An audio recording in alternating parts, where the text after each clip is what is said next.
right, welcome back. The Between Darkened Mirrors, episode 6. We've got Doc back, and Lord James Campbell Hughes is off doing something, probably having lemon cakes over at the REC at the moment. So we do not have his player Daniel right now. So we're going to run with who we've got. So to get Doc up to speed before we find out what Doc had been doing last session, can we have a short recap from both Victor and Whitmore about what they remember from last time? Absolutely. So last time we had the first night phase with the King in Shadows. Whitmore made the wonderful decision to head to the insane asylum, where one of the playwrights is now deceased, or play critics is now deceased, but survived the night mostly unscathed. During the night phase, Victor also watched the King's Shadow happening at Hargrave House. He was in the audience, and he was watching a very strange, tough to follow theatrical performance.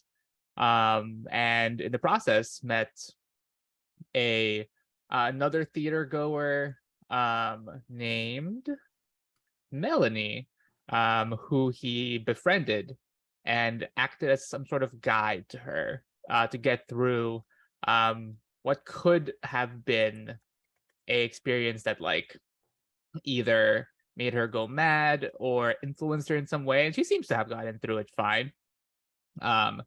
And should I do Mr. Sir Campbell Hughes also? Yeah, if you remember kind of like a little bit of like what he was doing, that would be great. Yeah. And Sir Campbell Hughes, Victor expected him to be his companion going into the King in Shadows, but he never showed up. But apparently what had happened was he got there earlier, went to the front of the house and said, "I want to be at the back of the house, please." They told him no. He said, "I don't like that answer," and just went to the back of the house. Still, he goes through the curtains, finds himself in a strange bar, which name escapes me, but had weird interactions with the people at the bar. And yeah, and I think he made it out of the bar and back to London after that. Before we kind of get everybody caught up mechanically on what's going on, Bob, do you have any idea what Doc was up to for last night? Well, I guess that depends on, am I doing the thing I would have done if I had been able to make it to the session, or am I doing something a little bit different that would justify not being on screen, as it were? I will leave it up to you. Just don't go beyond something that is possible. And even if it's even if it's a cliffhanger that you fade to black on, I'm perfectly happy with that. And just to remind you, you do have some Dawn questions that you could possibly, parlay an answer for if you'd like. Well, what I was thinking is, I believe I was planning on going to stake out the our big, strong, deadly boxer man. Okay. But I wonder if on my way to deal with, or I think in Roy's head, he was conflicted because he was asked to commit great violence, which is something he feels capable of, but wrestling with whether or not he felt like now is the right time. And do I think it's the right time because it's this is the right move, or do I think that because I'm just ready to, open this guy's chest cavity? And I think that on his way to do what exactly it was, he wasn't sure, stake out or make a play for the Shoreditch Slugger. I think it'd be neat if Roy ran into. It's been a while. Yeah. Was it be Cobweb? It would be Cobweb, exactly, Cobweb. I kept trying to say tarantula, but that wasn't it. That wasn't it. But you see the connection, right? Yes, I see the connection. And like that's why I didn't look it up before then, because I've had this idea that I would run into Cobweb Mhm. since I've been gone. And in my head, it's just been this kind of like like a spider word, a space holder. And I keep going like, oh yeah, that character whose name I totally know. Spider stuff, right? But I didn't remember it at all. Well, would you say that you had a raw, passionate sexual encounter Yeah, I think during which your feral nature manifested? yeah, 100%. I think that this all lines up perfectly for like just I probably didn't need to be part of the A plot anyway. But I'm, Yes. but I'm supernaturally about it. Oh, sure. Okay. So go ahead and take that point for Okay. the Dawn question. Jeremy, you just added the answer question check mark, right? You didn't actually add to his XP track. Correct. I just ticked the Okay. Dawn right. questions. Okay. I So think- yeah, just take the 2 and then clear those Dawn questions. Great. Okay. So perfect. now you're eligible for an advancement. So pick it first before you clear the XP track, because I guarantee you will forget if you Good don't pick call. the advancement. And then I have to pick questions as well, right? Yeah, I see. Okay. You can change your Dawn questions, but yes, I mean, like, Mhm. pick your like one of the advancements if that's what you want to do. And then you can clear the XP track for the next round. Okay. Okay, absolutely. And then because I don't know if you had a chance to watch the episode or not, but anyway, yeah, they discovered that the play was being held in the basement of Hargrave House. So a lot of shit was being moved around, and the hunters managed to score through the detritus from long ago hunters in Hargrave House, and they were able to add something to their personal quarters from said detritus. So you are welcome to figure out an item that you think you found and add it. To give you the examples of what we found, Mhm. Lord Campbell Hughes has a giant elephant pistol. Okay. Whitmore picked up a letter from Queen Victoria. Oh yeah, I remember that. I did watch the episode, but Okay. I watched it in preparation for like 2 weeks ago. Yeah, So- yeah. No, I get it. Yeah. What did Victor get? I forget that one. I think it's the Crystal Eye. Yeah, Sorry, I think sorry, Paul. Yeah, no, it's fine. I think it's the Crystal Eye, and I think I gave it away already during the day Did you? phase. Yeah. I've been thinking about it all day, waiting for something really special to come to mind. But I keep coming back to what I think, based on the standard we've set, is kind of a mundane thing. But what about a very immaculately taxidermed cougar, like from the American Northeast? I mean, they're all over North America. Okay. But yeah, like a full-size taxidermed cougar that looks shockingly lifelike, right? Like anytime you're not looking at it, you feel really creepy, like it's something stalking you and about to get you. Every time you like look back at it quickly, it seems kind of like it was maybe, beginning to kind of do that pre-lunge stillness thing. Sure. I think it just captivated Doc. Doc was like, something about this. I can't leave it behind. I got to have this. Okay. Yeah, I mean, probably somebody draped a lot of shit over it, and then you happen to dig it up as things were being pushed to the side and out the door from the big basement room, and so therefore you snagged it and said, "This is mine." I'm like, okay. I guess so long as Calliope doesn't get a look-see at it, I think it'll be great. All right. Yeah, that would be a bad combo. Yeah, so go ahead and add that to your personal quarters. Fantastic. Okay. So let's review the hunters so far. After that, we have the American with a condition, promise of a gun. Factotum condition, reality wide awake. And the legacy, what would Krush do? So we had started on day phase and added another threat, which brings your total up to 3 active threats. So no more can be placed on the table for the next dawn phase. I mean, the next day phase. Sorry, we're still in day phase though. And, in looking at this, let's go to the threats now. And look at all the stuff you got to do. So, Shoreditch Slugger. Now, just in case I hadn't said anything before, and I don't remember if I did. So, just so you know, it had a time limit. So, 3 night phases will pass. And then, if Hargrave House doesn't take care of this before the end of the 3rd night phase, somebody will be taking a high interest in the Shoreditch Slugger. So it would behoove you to try and figure out what you want to do about this threat. Right now, the question on the table for Shoreditch Slugger is, what is the Shoreditch Slugger's weakness? And then you need to exploit that knowledge to destroy him or convince him through defeat or humiliation to retire from Bout Club and into obscurity. That is a complexity 6. You only have 1, 2, 3, 4 clues on the board. All right.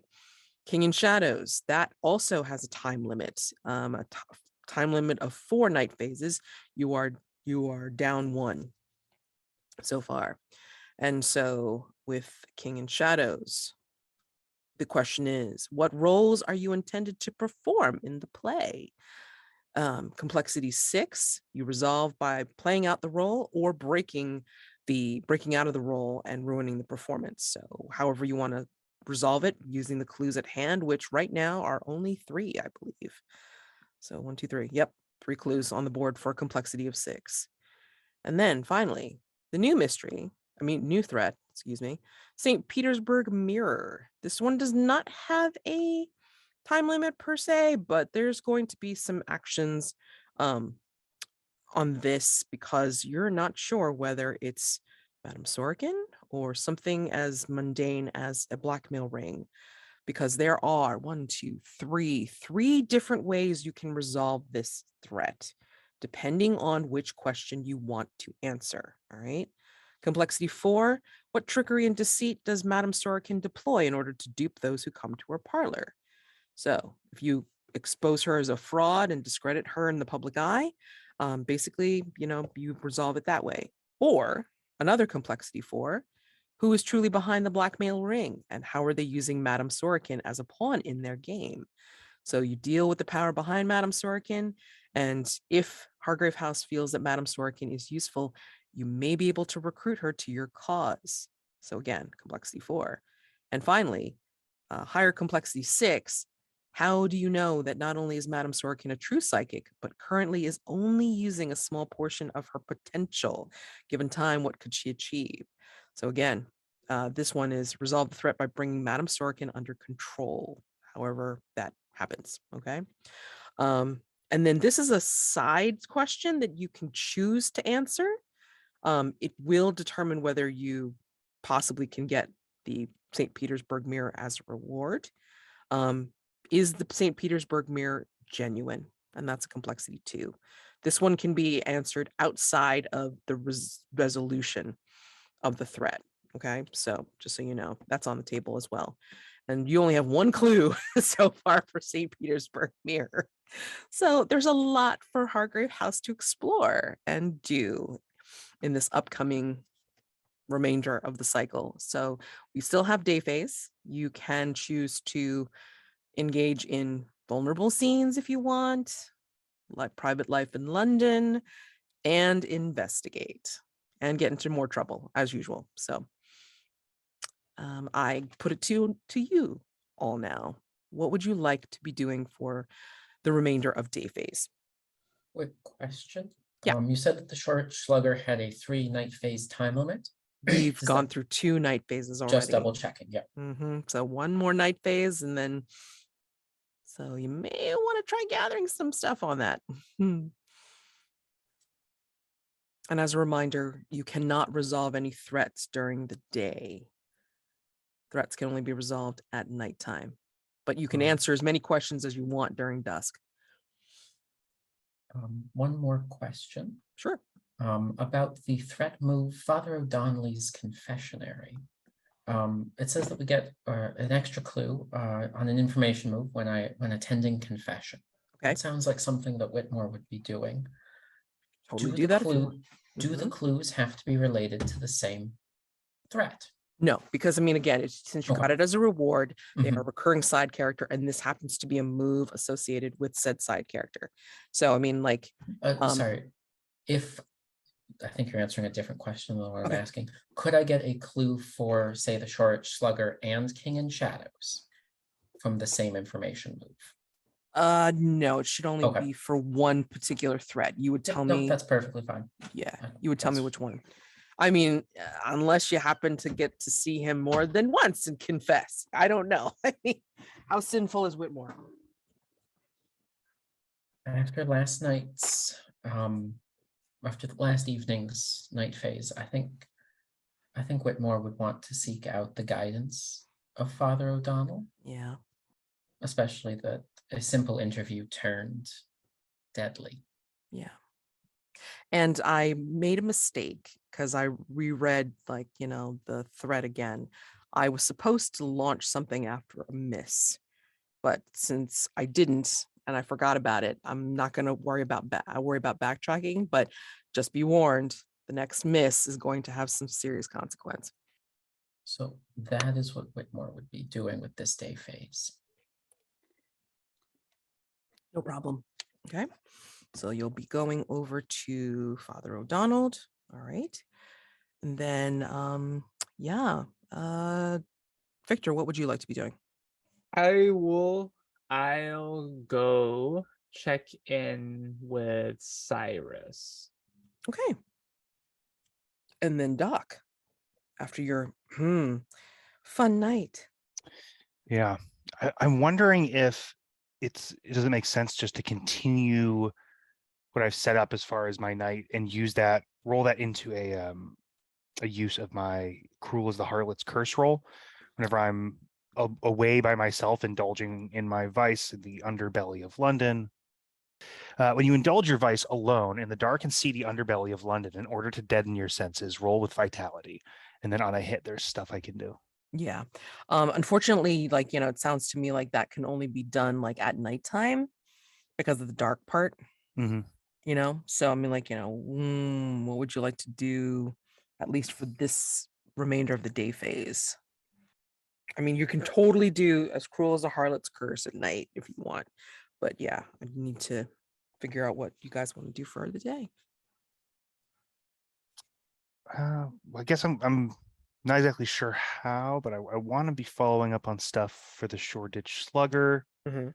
So I'm thinking about maybe like bringing the list of Bout Club meeting locations, forming a curious pattern Okay. to someone to try to Okay. like learn more about what shape it might be making, and that definitely doesn't feel specifically like Doc's strong suit. Yeah. Do you think he would have like wandered off like after his encounter with um with Cobweb, or do you think he would have made it home at least for a little bit first? Well, um, Because if you do make it home, then I'm going to say that they were able to kind of fill you in a little bit on like what the hell was happening with the King in Shadows play. what I'd like to do probably is because originally when I was looking for info on the Shoreditch Slugger, I was trying to find Cobweb because that seemed to cross over with her sphere of influence. So I'm wondering if I couldn't try to like charm some information out of her after our raucous night. I think she would have kind of like loved you and left you, to be honest. Okay. Dang, Yeah. 0 for 2 on things. You tell me where you'd like to wander over to. And that includes like any of the previous locations of Bout Club. Then I'm sure you will find somebody that could possibly help you. Well, I guess we have the list of the next couple of locations too, right? Why don't I go to like the next location where the next session of Bout Club is supposed to be? Start Sure. asking around.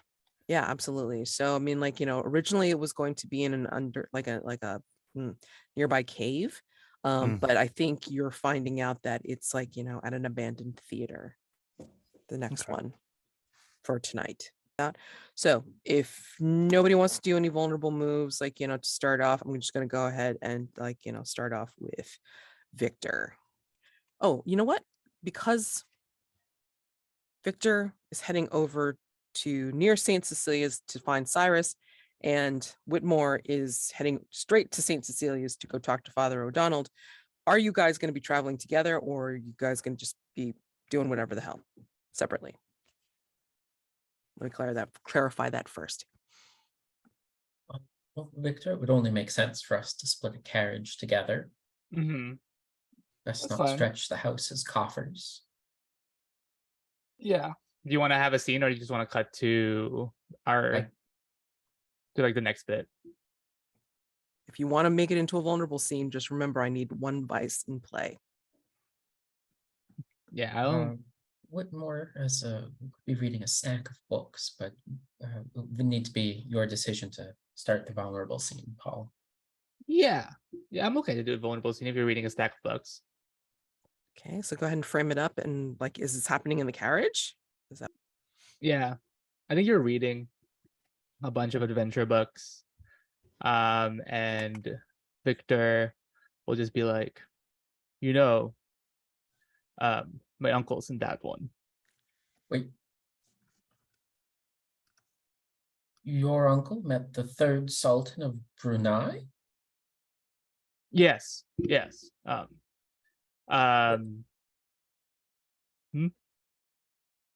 Wait, you're that Armstrong family? It's kind of the Armstrong family, actually. Well, I mean, you heard about that fancy man with his, what was it?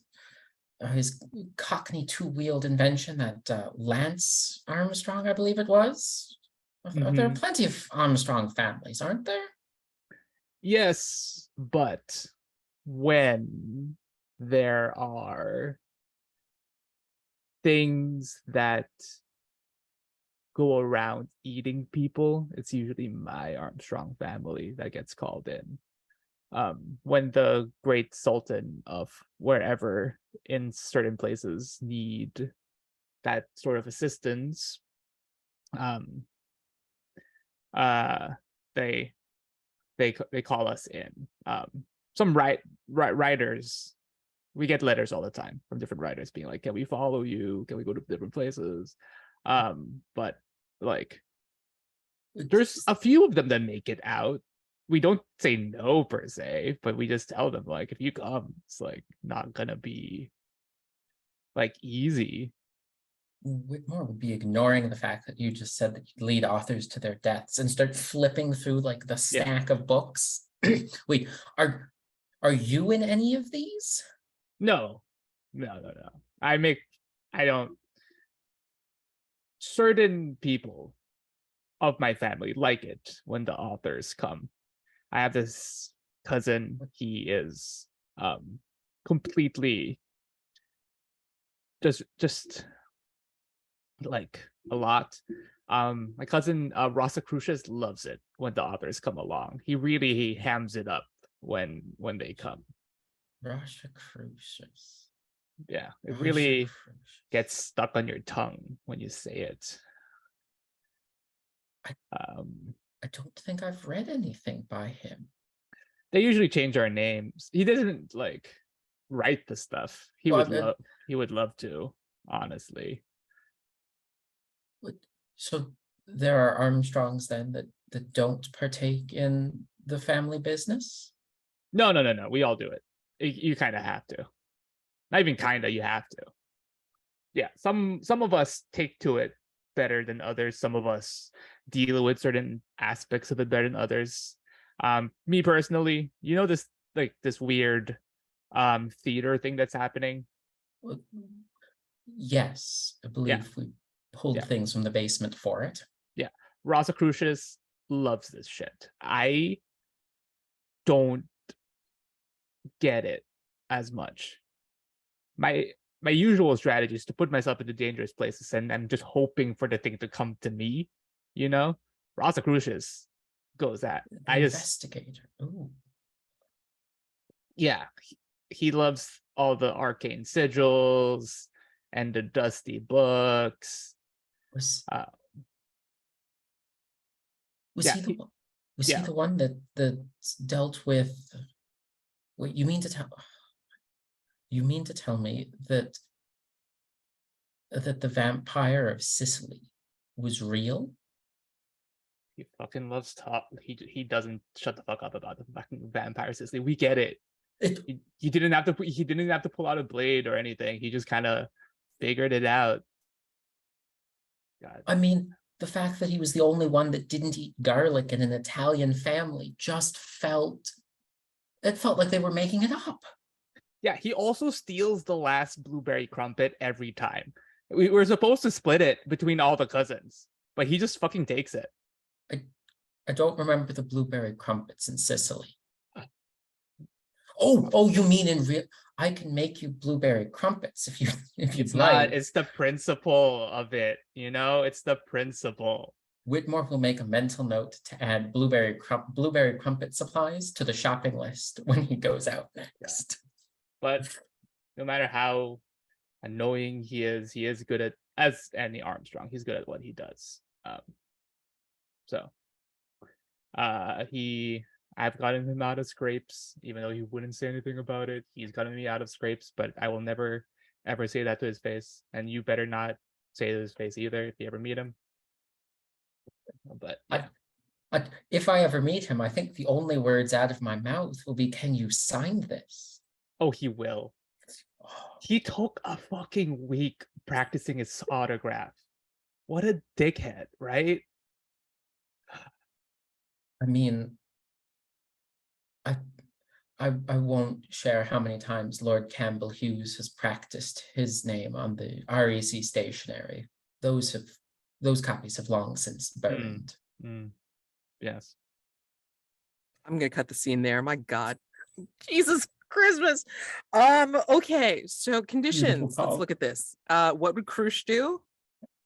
Yeah, I think it's acknowledgement. It's Sure. hey, this is Krush's thing, but he would kill a vampire in Sicily. Oh God, yeah. I felt like at that point you two were talking about two different things. He was talking about his cousin. You were talking about the vampire in Sicily. It was great. Oh my God. Hold on, I can write that down. Vampire in Sicily. Okay, and then Whitmore, reality wide awake. What do you think?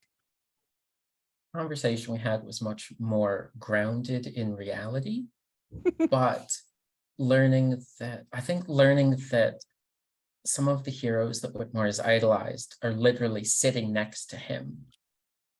Definitely a moment of reality shattering. Okay. It's like, So I would think so. okay, that's fine. Go ahead. And since I would imagine this is your vice, Whitmore, It's the adventure novels. Yeah, you have the choice of either inviting Victor to ask you a question about your past, or you can create a clue for one of these threats that's very active right now. So, based on the lack of threats and the time pressure, or based on the lack of clues and the time pressure on two different threats, I think a clue is most pressing. absolutely. I will ask, though, Paul, if there's a particular threat between Shoreditch Slugger or King in Shadows you prefer a clue to. I feel like a clue you would come up with for the King of Shadows would be really cool. So let's do that one. I will think of one and let you all know when I've got one. Go ahead and put Whitmore TBD under the clue list for King and Shadows, if that's the one you're going to provide. And then we will go ahead and go on to Doc. Yeah, you get wind after talking with Denny and then, meeting up with Cobweb, boy howdy. And then you do get wind of the venue changing yet again. And it's through listening at the bar, or on the street.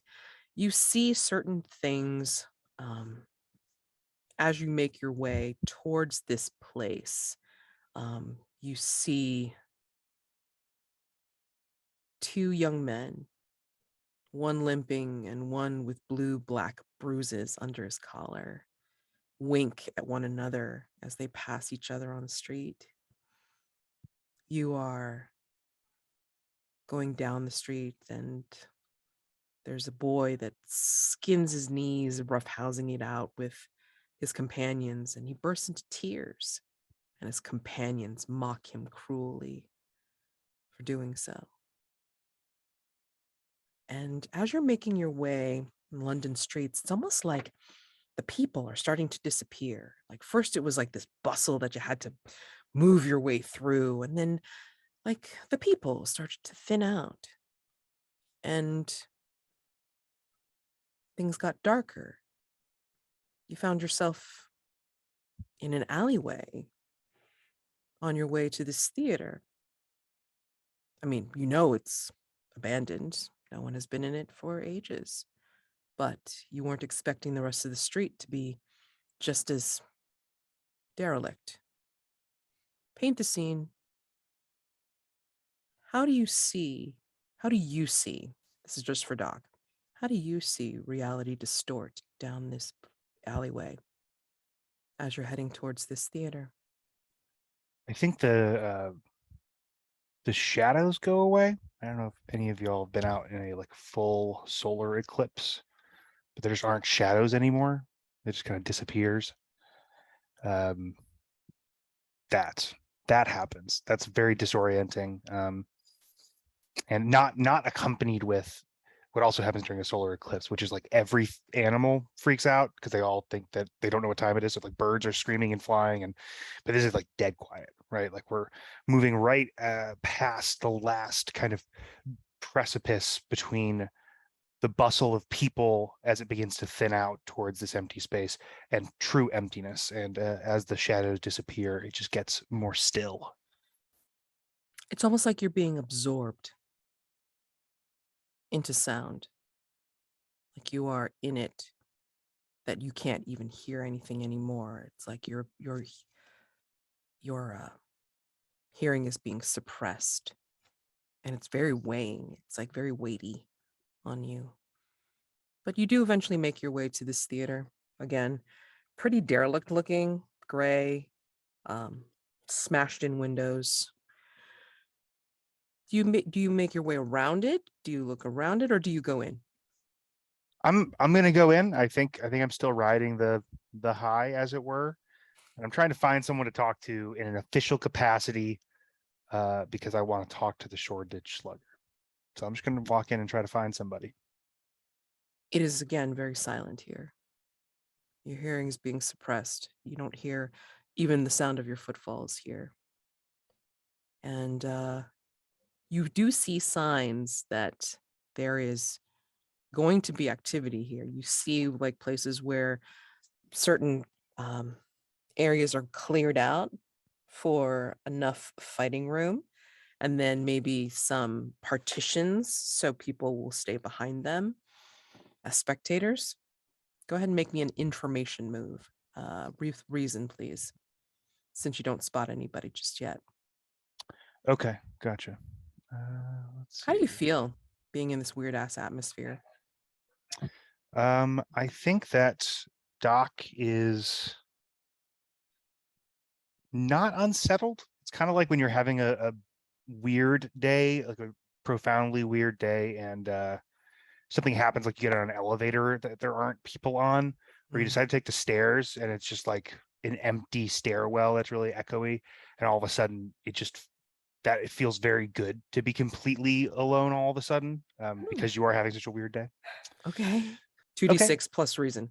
Yes, and reason is 0, so that's just an 8.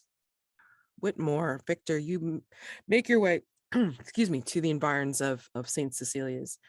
Victor, do you take to the rooftops of Fidalgo Street, or do you hang around St. Cecilia's to see if you can spot Cyrus, while I assume Whitmore is going into St. Cecilia's itself?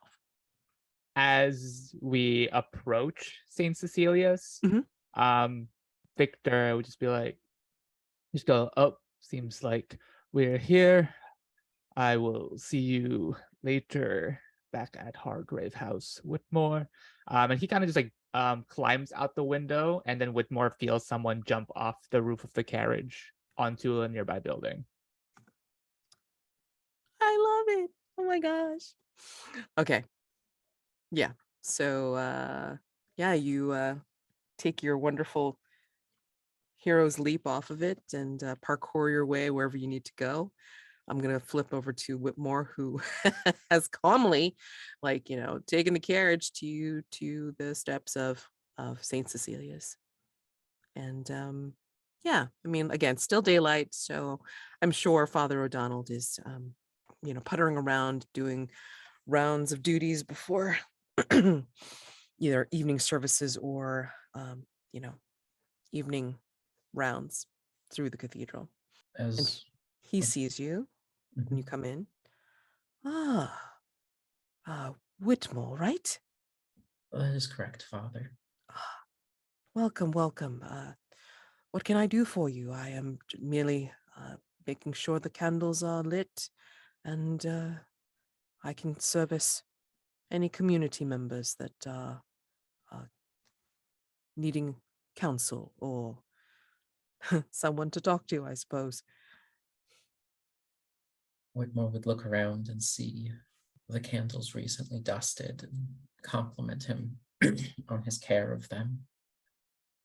It is actually the latter of that which you have listed that I could use your assistance.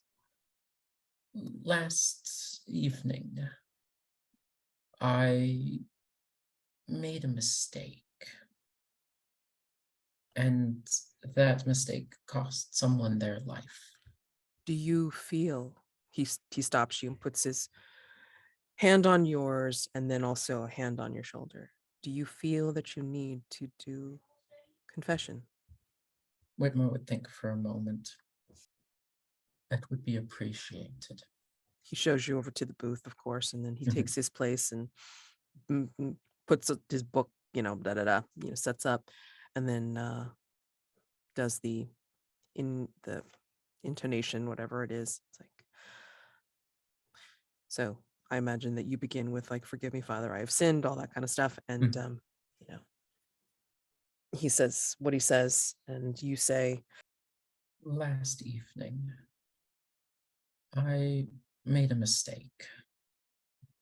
An honest mistake with no ill intention behind it, but a mistake nonetheless. And someone died because of it. It unfortunately is not the first mistake I've made that has cost someone their lives. And I could use your guidance in moving forward from it. She was a patient at a mental institution. And I not fear, but I know that my presence there agitated something supernatural within her that ultimately caused her to depart this fragile mortal coil. And I'm not sure what I could have done to prevent that loss. there are some of us that take our burdens. There are some of us that take up burdens that don't belong on our shoulders. I will say that perhaps this is one of those times that you need to decide for yourself, which burden are you holding on to? That which you can control, or that which is up to acts beyond you? Take the information move with composure. That is a 10. Nice. Going to Victor, and then we'll round out everybody's clues. Okay, so Victor, you do the you do the parkour thing. You've taken the wonderful leap off of the carriage, and then come up to a building, grab onto it, do the whole muscle up into running up onto a roof. And I think you're able to survey a lot in this neighborhood of St. Cecilia's, especially because, again, you aligns with the rooftops of Fidalgo Street, which is like quite nearby, like a whole bunch of neighborhood slash apartment buildings that are like kind of flat topped, and roof runners will, come up here. Mm-hmm. And I think like on your way, going from building to building, sliding down some roofs and some I don't know what these architectural things are, but you get my idea. Yeah. Very Assassin's Creed stuff. Mm-hmm. I think you see a familiar white clad individual. Mm-hmm. Looks like Cyrus. Cyrus always looks gangly, and for some reason he always manages to wear white. Why, we don't know, but there he is. When Victor sees Cyrus, he will just like casually like leap from like buildings very quietly right next to him, and just be like, Ooh. You would be dead. You would be dead right now. Why weren't you? Why are you trying to scare me? Cyrus, you live on the streets. You could die at any moment.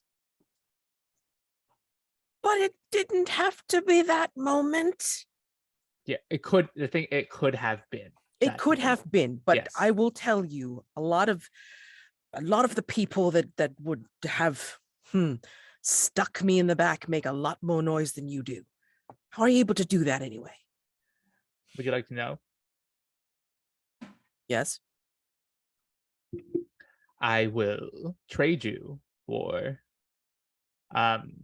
any information you can have about a certain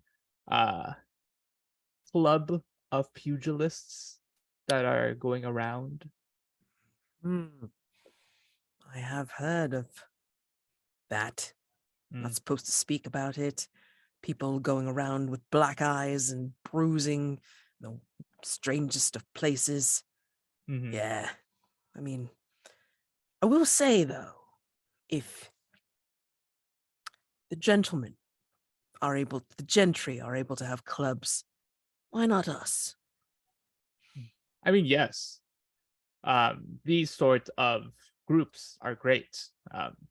I grew up going to these with the rest of the families. Seance. It was a good time. I particularly like to keep my bones intact, so I don't do the fighting myself, but I have heard some things. Smart. Absolutely. But if I know things, you tell me how you do that little sneaking up trick? Yes, it's of course. It is quite fundamental. And he will do like a quick, what sounds like something between a bird call and a whistle. And all of a sudden you see 3 people appear in the alleyway that you've caught him. Like they're at the window, or maybe they come out from behind the corner or something. And he kind of gestures to you and then like does like a little murmur. It's thieves' cant, basically. Mhm. I mean, whether you understand it or not, I mean, like, he's talking to them in code. Yeah. And then he'll turn back to you. Go ahead and roll information with presence. Yeah. I mean, if you can parlay something else like that works better, I mean, that's fine. Yeah, no. I mean, presence is fine. We just need clues. So I'm not gonna give a kid dynamite, but along with the along with the knowledge of sneaking up on people and stuff, Victor will go, all of you think hard about this.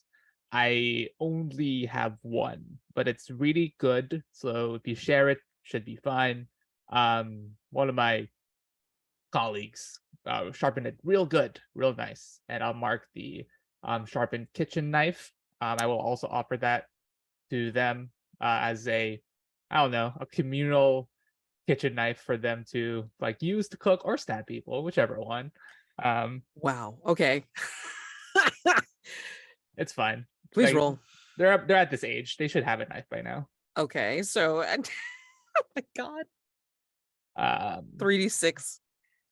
Take the two um, highest plus. +1. That's gonna be an 11. So back to Doc.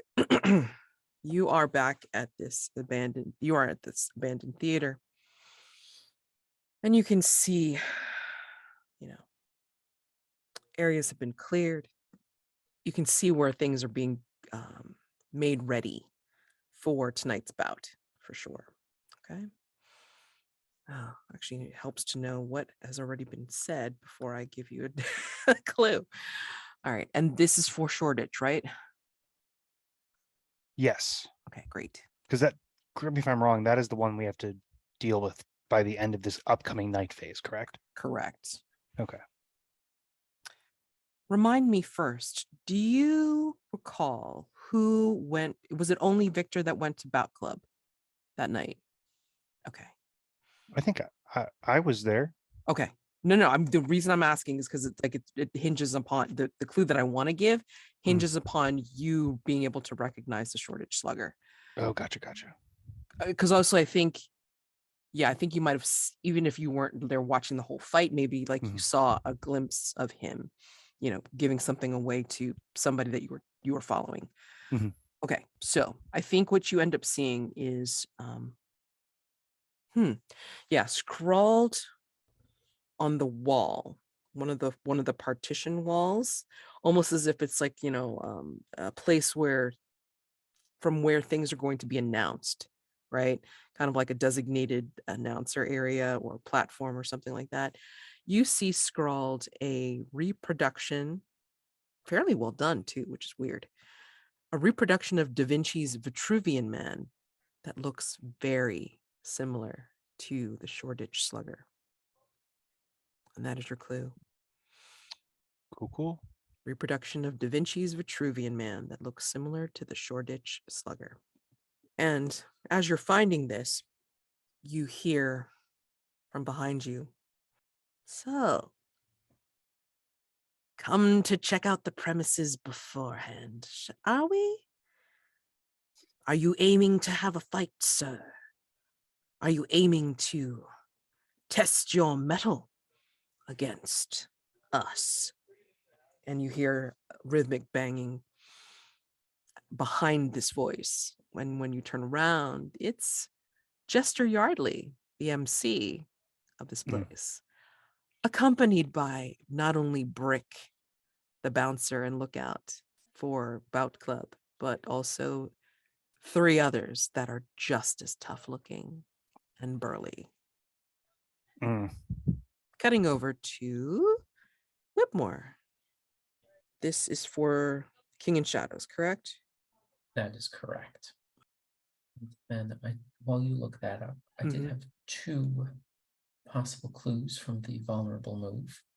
Let's put it this way. Yes. That is your clue to give. And you're putting your thumb on the scale. Basically, Yes. what you're leaning for towards the theory to answer the question. So whatever seems most appropriate for what you are thinking the answer should be. Okay, just so you know. In that case, since I imagine this will end on the stage, it will be a drawing with blocking for a scene. Go ahead and put that in. So I think what you find as you're contemplating Father O'Donnell's question, what burdens do you want to take up? I can't remember exactly how confessionals are built or whatever. I know that there's that partitioned ornate window in between the priest and the confessor. But I think there's also like a stained, like let's just say it's like stained glass window for the other side of, for the outside of the confessional. And someone is pressing a note up to the stained glass. So much so that you can actually read what it says. And on it is scrawled, "I know your secrets," before the note is snatched away and the person disappears. And then you can hear somebody stumbling outside of the confessional. And Father O'Donnell hears this and says, "My pardons, my son. Let me check this." And he comes out of the booth, and you can hear him saying, quite surprised, because the door is open, "I don't know the members of parliament." So basically just say, like, he mentions a member of parliament has actually stumbled into St. Cecilia's. And from what you can see through the slats, very disheveled, very disoriented, like the man's hair is all wild, the suit is askew and everything like that. And he's clutching at Father O'Donnell rather desperately and saying, "Have you seen it? Have you seen it?" And his face contorts as the beginnings of one of the masks, as part of the affliction from the King in Shadows. So those are your two clues. The note saying, "I know your secrets," and a disheveled and disoriented member of parliament stumbles by asking everyone, "Have you seen it?" Those are your two clues for King in Shadows. And Victor, sorry. So for your 11, you're giving information and teaching these kids, or Cyrus, how you do your little trick, and giving them a knife. Very fabulous. Oh my gosh. So one of your little trainees is thinking it over, and they're all talking, and then they kind of like talk to you regular because they assume you don't know thieves' cant. And one of them's like, "It's like, I heard it was like some kind of fight over a woman's honor. Yeah, it's like this. It's not about just like punching the daylights out of each other. It's about him fighting over some woman, like, that's like defending her honor and stuff." The other one doesn't. There's one that doesn't speak, just smiles this weird smile, and then suddenly bursts out into song. And if you're listening very hard to the lyrics, you recognize it's set to like an Irish tune that you're familiar with, but the words are a murder ballad. Nice. A murder ballad about rivals and lovers. So those are your two clues. Okay. Okay. So fight over a woman's honor, and then an enthusiastic rendition of an Irish murder ballad about rivals and lovers. Right. And Okay. I think as they impart that information, Victor will just be like, "All right. So if you would like to sneak on someone, say with this knife, and he like puts it in a position for like stabbing, people, most people don't really know how to move properly. If you want to be stealthy, it's not really a intuitive thing to do. But the Al Rumis have mastered this sort of thing.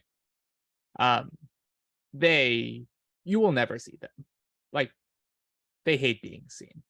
But I had a friend, Rami. He showed me a couple things, and he begins to like teach them these things. And they're all like, "Cool." And then they try to practice in front of you, but of course they're not quite getting it. And so kind of clumsily, like doing the thing, but not quite doing the thing. So, it goes on. So Doc, you've got Jester Yardley grinning like a madman. And he's got Brick, and I think I said 3 other toughs behind him. Mhm. Kind of like getting ready to encircle you. Mhm. I think Doc, without being too animated, kind of throws his hands up a little bit and goes, "Oh, well, howdy, y'all. I apologize for having you sneak up on me, I guess. I didn't mean to raise any suspicions or any such thing, I was looking to speak with the old slugger, or barring that, his representatives here at the Bout Club. I happen to have under my tutelage a fairly special fighter that I thought would be worth top billing at the next meeting of the club, and thought that I would make their presence known, get it top billing, keep things exciting. Okay, day move on this one. So day move with presence. You're Okay. trying to convince them not to take you out here and there. And if you want to add a personal quarters item to try to, I was thinking about using the ivory loaded dice as like a sign, like tossing them one of the ivory loaded dice and say, whoever has your sign up sheet, have them keep an eye, hold on to this die right here. Mhm. My fighter will show up, and when he signs his name, he will pass along its pair, its sibling, and that's how you'll know to give them top billing. Just as a little bit of something in hand to make it all more believable, something to make it just a bit more than words. Right. I'm just debating whether to put the promise of the gun against your personal quarters item.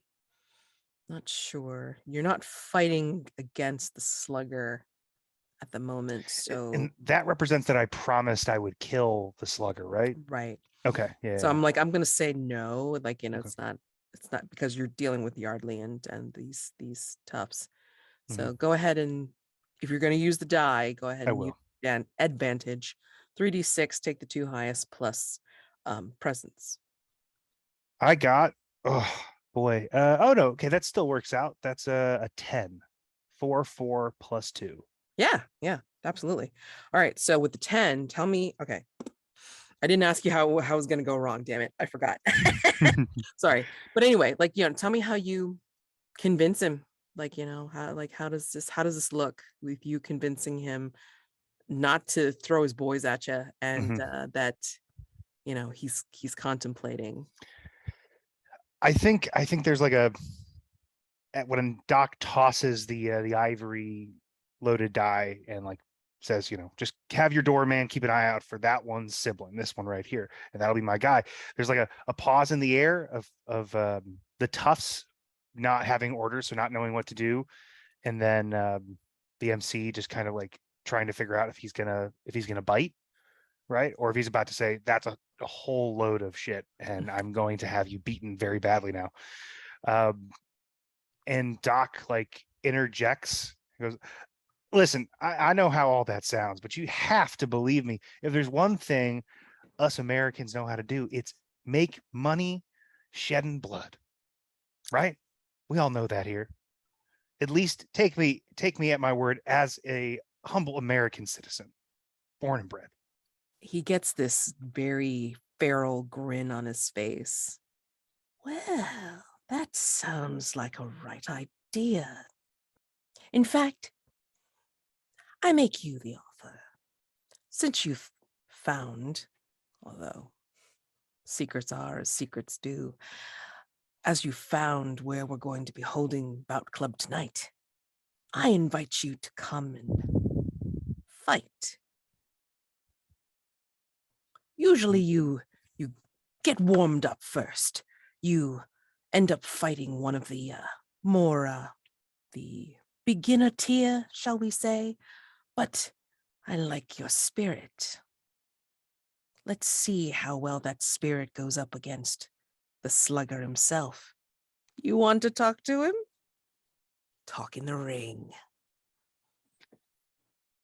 Well, I can't argue with that logic, huh? Sounds like a plan. I was going to be here anyway to watch my fighter make his play, but I've seen and done a thing or two across the pond. It'd be nice to let things swing. We will see you tonight. Midnight. Perfect. Don't be late. Wouldn't dream of it. And then he gestures with his head to the boys, and they turn to go. And Yardley will kind of look back at you and then just kind of have that side eye grin all over his face as if he's contemplating how much blood he can let from your body by having you fight the slugger. Mhm. And we can close that scene there. So I think everybody's got their clues. Yeah. Yeah. Okay. So let's close out of day phase. And let's go ahead and get dusk phase started. Oh, I know what's coming up. Okay. Playbook moves. Doc, you have the quickening to roll. Can I use a private quarters item to affect this roll? I was thinking something from my idiosyncratic medicine bag to like bolster my my spirits. Now you do realize that it's like, once you've marked something, it's like you can't Mhm. use it again until you unmark the personal quarters items. Yep. All right. If you want to give it a shot, sure. I do. I want to be strong. Okay.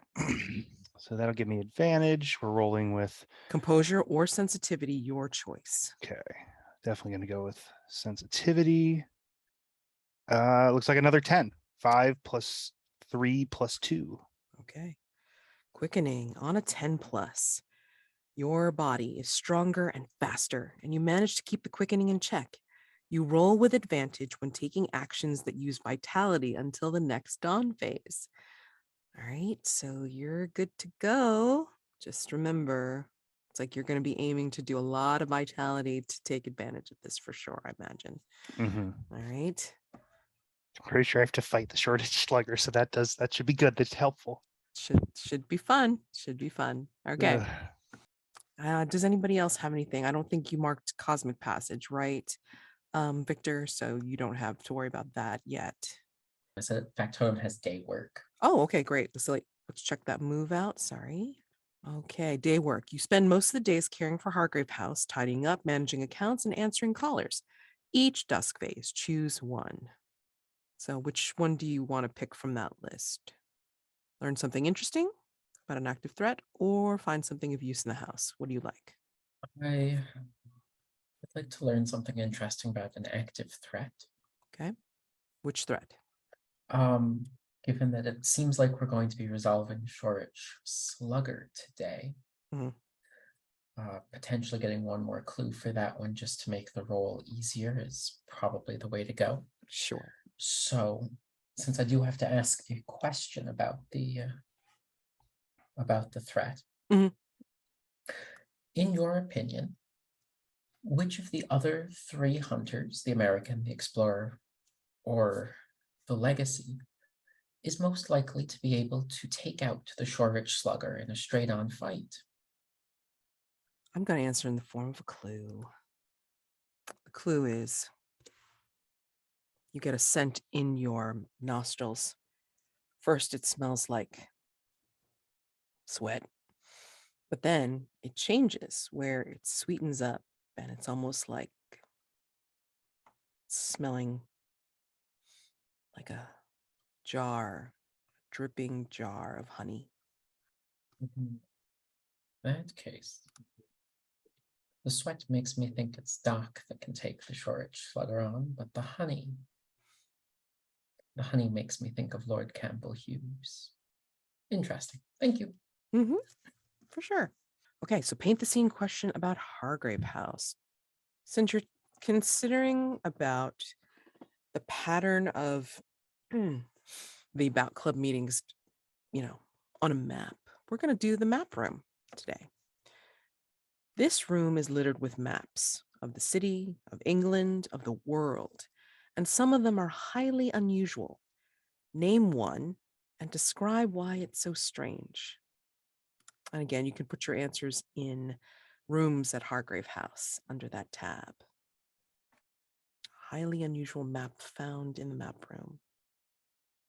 Why is it strange? There's a map sort of buried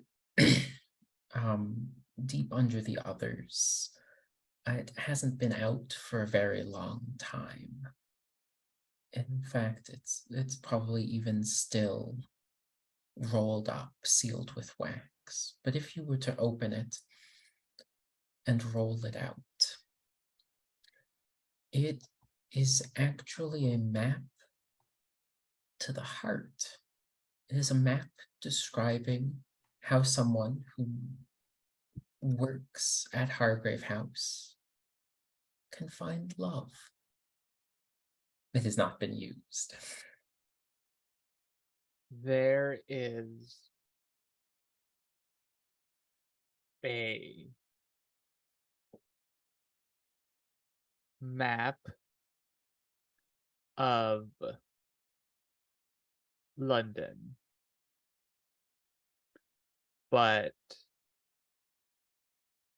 there's like another.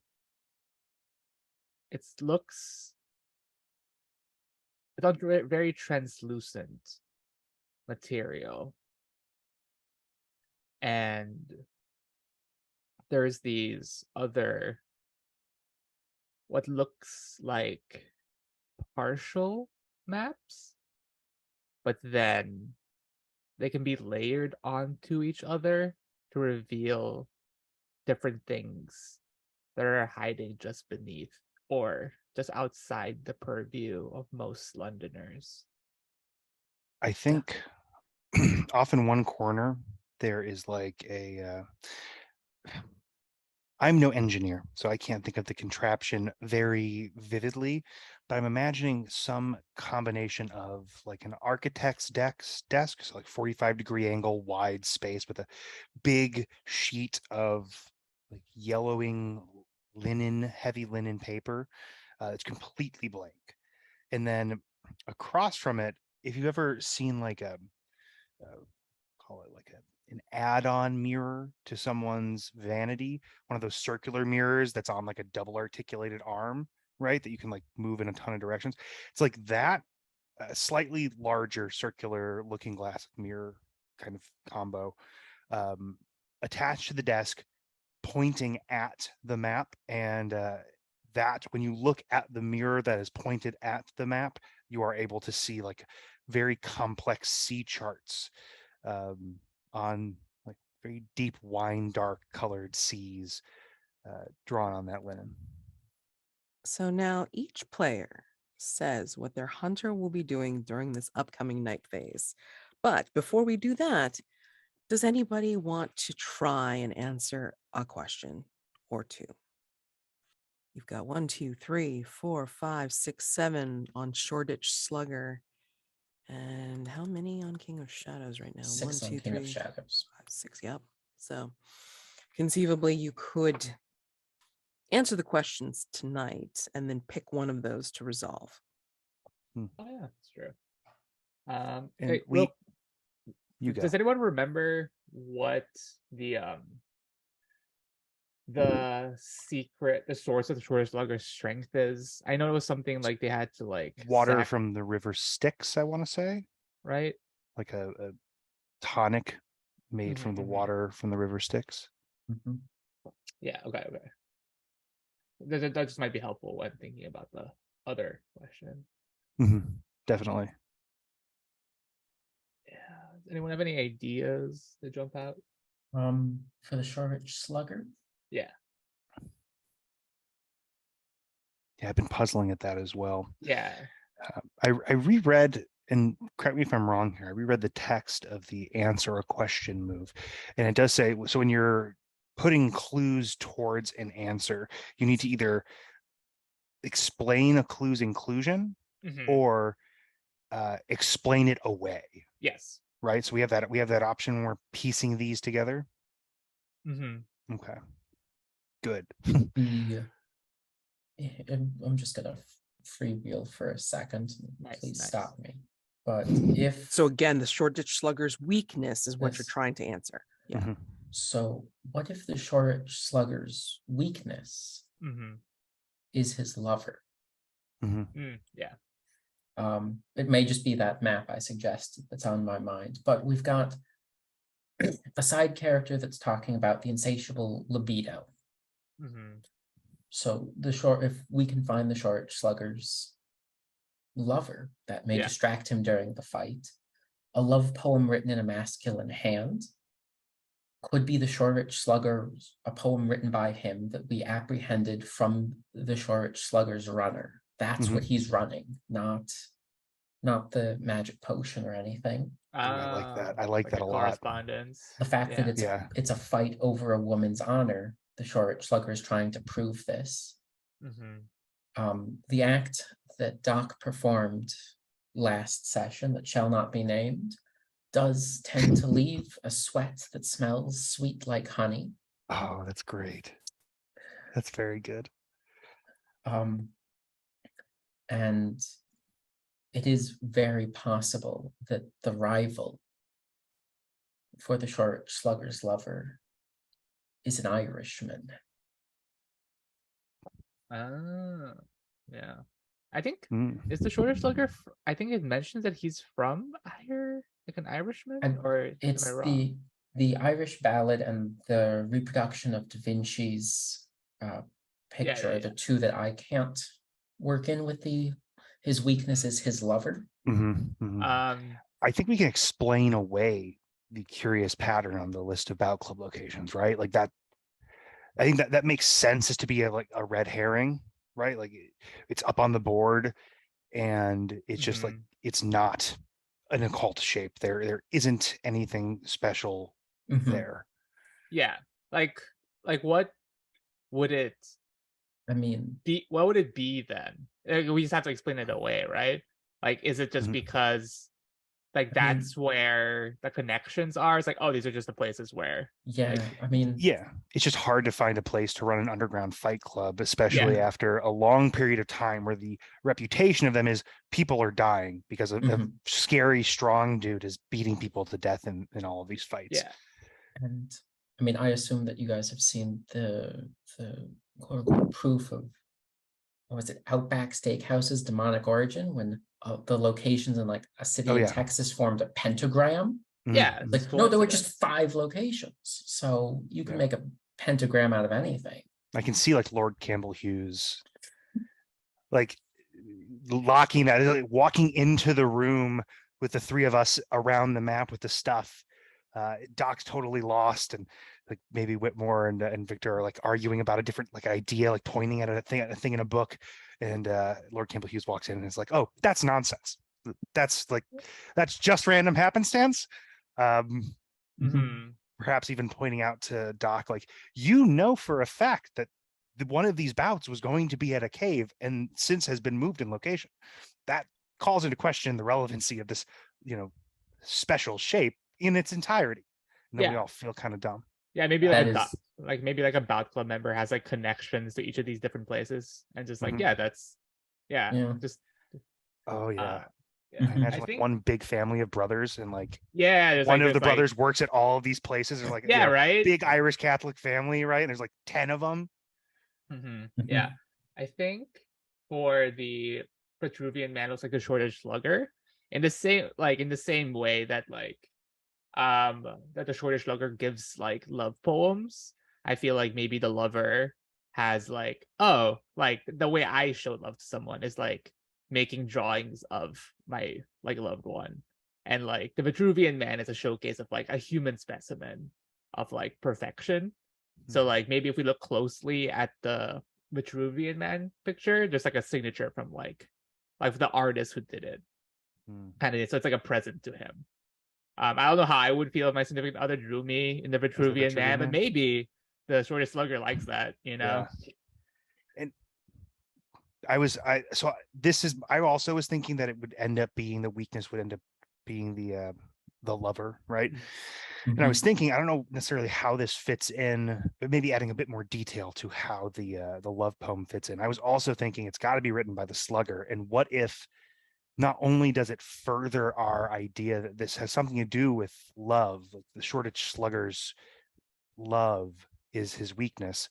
We can use that with whoever fights the Shoreditch Slugger, like before the match, reads it out loud and like in front of the crowd, and makes the Shoreditch Slugger like begins to unsettle the confidence in his love, because he's now been like embarrassed by having a poem that he read, a love poem that he wrote, read out loud, and that like throws him off. And just thinking of things that Whitmore could potentially do, because he is not a fighter, we could see about trying to follow the Shoreditch Slugger's runner and bring his lover to the fight. Ooh. Mhm. And Yeah. I imagine that would have to be a distraction. Yeah, that could be like the nail in the coffin, right? Like, provided the Mhm. fight against the The fight- slugger goes pretty well, Yeah. I can imagine the lover showing up right in time to distract the Shoreditch Slugger at that perfect moment for the ending blow. Either that, or we could do like the more sinister route of just like, we know, like the classic, like we know where your loved ones are. You don't come back. Mhm. But you know, See that? It I- requires that you to feels like- destroy or embarrass. Yeah, Yeah. yeah. I believe I have to kill the Shoreditch Slugger. Yeah, I did it's- promise to do it. There's a lot of different ways to skin a cat. It's fine. Yeah, yeah. Yeah. I'm just hoping I can get away with not shooting the Shoreditch Slugger, because that doesn't. Well, I kind of want to actually. Yeah, it'd be cool.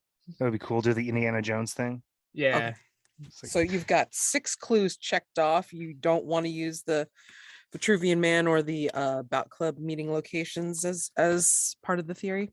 I think we explained the way the meeting locations Okay. as part of the theory, and then the Vitruvian Man is just like a love. It's from his lover also. It's like Okay. an artwork that she gave him. Okay, so you can go ahead and mark those 2. You know. Which Now comes the problem, which is 8. Wow. Okay. Okay, so it's +2. Plus for plus whoever. 2. So who rolls? I I don't think I've rolled one. Yeah, and you were here last time, so yeah, I go wasn't for here it. last time. Okay. Right. 2d6 plus 2. Yes. Okay. I'm very nervous. I'd like to say that out loud, but I'm going to do it because I'm not Mhm. afraid. no Okay. fear. That's an 8. Perfect. Okay. That's all we needed. All right. Cool. So your theory is correct. It just means that it's going to be complicated or more dangerous, or both. Mhm. Okay. So 8 on the answer question. Now, before we go on, do you want to try and answer King in Shadows? You have 6, 2, 3, 4, 5, 6, 6 clues on a 6 complexity, I believe. Yeah.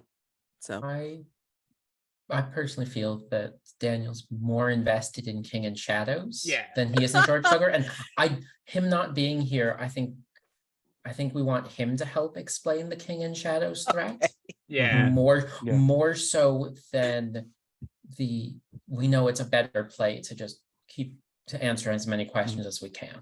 Yeah, and I like for sure have ideas for it, but like let's just wait for Daniel. That's fine. You know, Fine. And we have time on that too, right? Like, yes, I- we've Yeah, got 3 more yes. nights. Well, I mean, it's going to be 2 more nights after tonight. Yeah. okay. Tonight yeah. hasn't happened yet. Yeah. Yeah. Right. But yes. Yeah. And Okay. I think Daniel would want to be here for it. Sure. Yeah. Makes All right. sense. So is the plan, resolve the threat by exploiting this knowledge to destroy him or convince him through defeat or humiliation to retire from Bout Club and into obscurity. What exactly is the plan for tonight? To tell me what you are planning on doing, each of you, for night phase. Doc, are we killing him or are we embarrassing him? Remind me, I promised, was it Denny? I Mhm. promised Denny that I would kill the slugger because the slugger killed Denny's brother? Or like friend, I think. Friend? Just- Okay. Friend. Yeah. Friend. And in return for that promise, Denny gave me information. Denny gave me like the list of locations. Is that it? Something like that. Yeah. Okay. Mhm. Yeah, we gotta kill that dude. I don't know if Doc would lead with that. If Doc felt that that might be a point of argument. If Doc felt like somebody might say, no, we can't kill that guy, Doc would probably keep that close to the vest and just be like, listen, I already got tagged to fight him, so it's easy. You know, like I've got it guaranteed they'll let me in the ring tonight with the slugger. We know his weakness. You know, maybe we can embarrass him with this poem. Maybe one of you can go get the person that he's in love with and bring them to the fight. I think that would scare him a bit. And I think That- Victor would be like, worst comes to worst, but you can just kill him too. That's fine. Yeah, that's a good point. Yeah. Okay. Whitmore would take apprehension to this, but not say anything about it. Come to think of it, it might be smart that we just kill the lover, because if we kill the Shoreditch Slugger and then leave the lover, I mean, we're going to meet the wrong side of the barrel of a gun sometime in the future. That's maybe a bit too preemptive. Yeah. We'll think about it. Victor, you're the expert. I'm going to let you mull that over. It's fine. Do you think at the most this feels like a two-man job? Like someone for the lover and then someone for the Shoreditch Slugger. And I believe there's another cool thing happening tonight, right? The seance is happening tonight at the St. Petersburg Mirror. Yes, at the Cadwalladers. Yeah. So like I like, yeah. I think if you guys are just like, if there's like this feels like a very solid plan, Victor will just be like, yeah, there's a lot of different things happening tonight. I feel like y'all got this, right? I mean, we either have it or I don't have anything after tonight, I think is really what it's about. Whitmore, can you fetch a person? I feel like you can fetch a person. That seems well within your sphere of influence. Fetching is what dogs do, or the I term you're looking for apologize. is go find someone. Fine. Right. Well, Acquire, maybe. important note. I need acquire might be Acquire. the word. You do need to bring them back to the abandoned theater that I will be fighting for my life in. A prostitute? You want me to get No, you a okay. prostitute? Let's see. No. You Nope. can't just acquire. Invite. Maybe. Would you like to I don't- invite? Invite. There we better go. term. Yeah, we got there. But I need you to invite this person in such a way that they are unable to decline your invitation. They have to be there, Whitmore. I will put on my carriage driver bests, All if right. that is what's required. That might be required. I was also thinking maybe you hitting someone in the head really hard might be required, but well, that's just, I guess, the kind of mood I've been in lately. So I trust you. I trust you.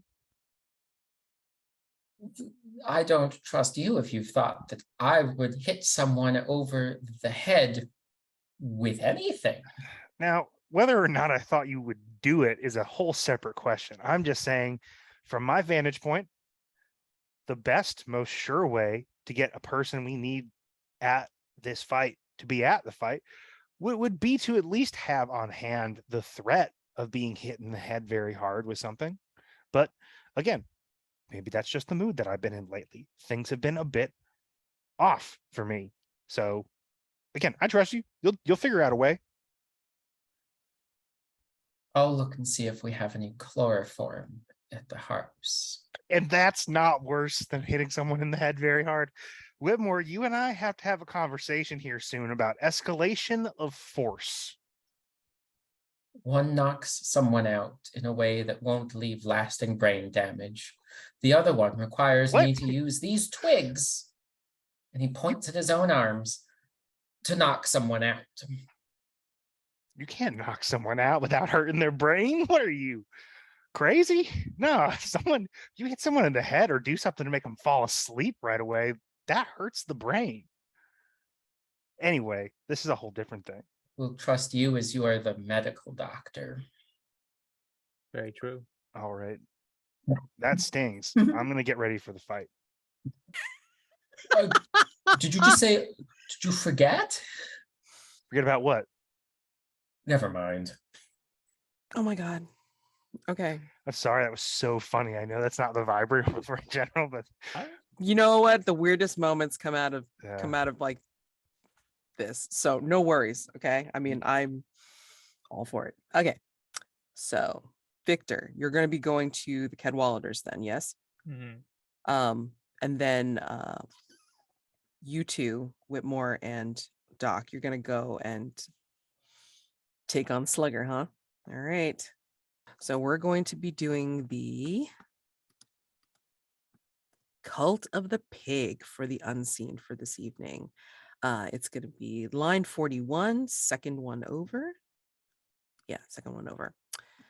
A secretive cult dedicated to the pagan swine god Moch has gathered in a fashionable salon on this holy night to make offerings to their porcine deity. All right, so paint the scene as everyone. Prompt 2 goes to Paul. Prompt 3 goes to Jeremy. Whoops. And prompt 4 goes to Bob. All right. So consider your answers. Remember what the point of the unseen is. It is something that takes place far removed from the hunter's scenes, across town, seedy underbelly, or slice of life of London, and it is your purview to create an echo of the night, something mentioned in your unseen or somebody else's unseen that is echoed in your hunter's scene. Okay, so to call upon that XP point. Again, thematically, essentially, what have you, however you want to do it. And I advise you, as always, to write it in so this way somebody can always look at what was put in for the unseen and try to mention it in their upcoming hunter scene. Okay. If you don't mind, I'm going to go ahead and say that in the interest of time, we're going to say that Victor, you're going to be at like over at the Cadwalladers, maybe not necessarily like, at the seance just yet. Like we'll have to see if you can get in. And then Whitmore and Doc, it's like you're going to be ending up at the abandoned theater again. And then we'll see, how you make your approach or what you will be doing. Would you say, Whitmore, that you would be splitting off to go find this person, or you know where this person is? I would say, given that someone has followed the runner taking the note, I think we have a pretty good idea of where we can find them at this hour. Perfect. Okay, great. So we're going to go ahead and get started with Paint the Scene. How has this otherwise sumptuously decorated salon been changed to make it a ritual place dedicated to an ancient pagan pig god? This is for everyone. I think that a pen has been constructed in the center of the room. It is full of, I don't know the names of different pig types, but it's full of, we're talking medium size, because I've been around a full size farm pig and it's as big as like a small car. They're huge. I mean, that's a bit of an exaggeration, but like 5 to 6 feet long, like truly huge. Smaller than that, because I'm imagining a pen full of pigs, like they're packed in tight and they're all wearing like a combination ritual mask and muzzle, so like it's not very loud. They're not able to make a bunch of noise, and they're not like being harmed. They're just there and they're all wearing party masks, and it's unsettling, especially with how quiet they are. I think while those pigs are quiet, mixed in with the actual pigs are humans, pretending to be pigs, but they wear masks. They make guttural, animalistic sounds and feed from the same trough as the pigs there. I'd say that to prevent anyone from entering the salon this late hour, an altar has been constructed in front of the door. And on this altar sits all sorts of non-pork meats. The lesser gods that have been slaughtered here. Raw steak, chicken, turkey, fish.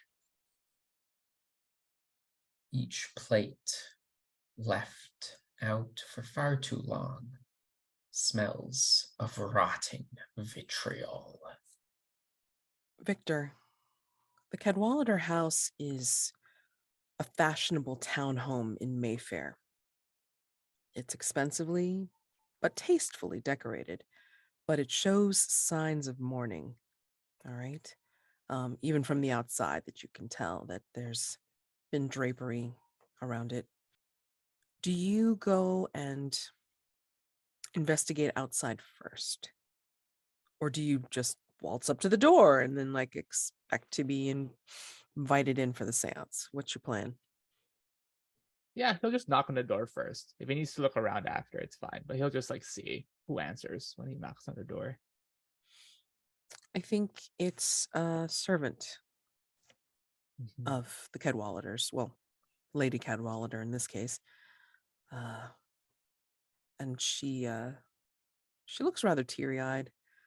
It's like, yes, can I help you, sir?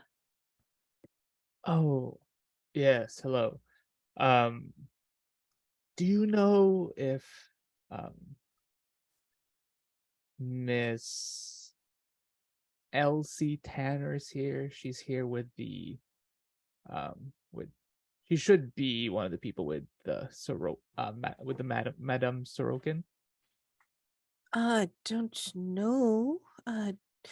Madame Sorokin had pretty much come by herself. Mm. She had no attendants. She is readying herself in the parlor. Well, I have an upcoming appointment with Madame Sorokin, so I feel like I can probably just wanted to just check in with her before, see if I could see what her process is. Do you mind if I just step in and speak to her for a moment? I don't think I can allow that, sir. She's getting ready for a seance. Mm. All right. Sorry to bother you. Okay, thank you. And she will close the door. And yeah, I mean, again, very fashionable townhouse in Mayfair. You're talking like money. Yeah. All right.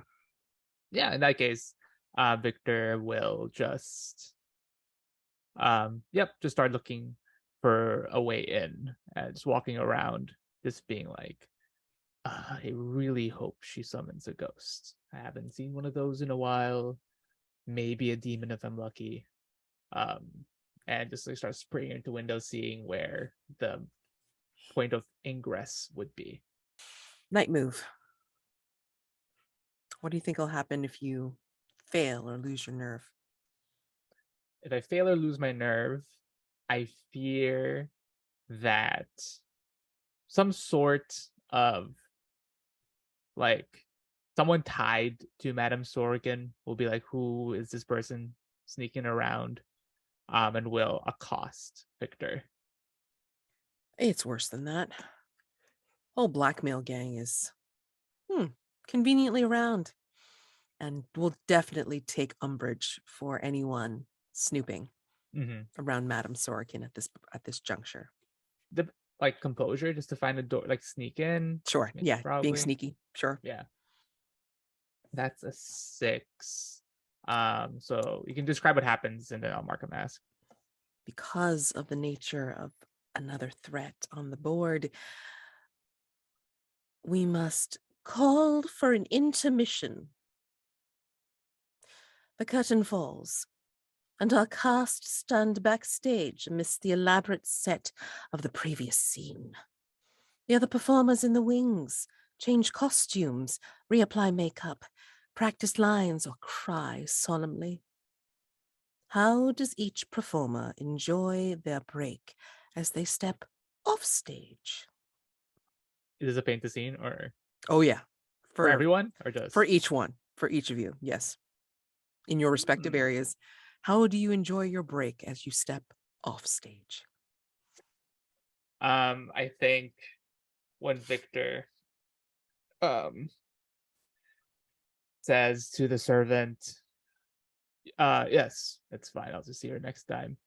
He walks from the door, and we see that as he walks to the right, he walks straight to a like backstage area. And I think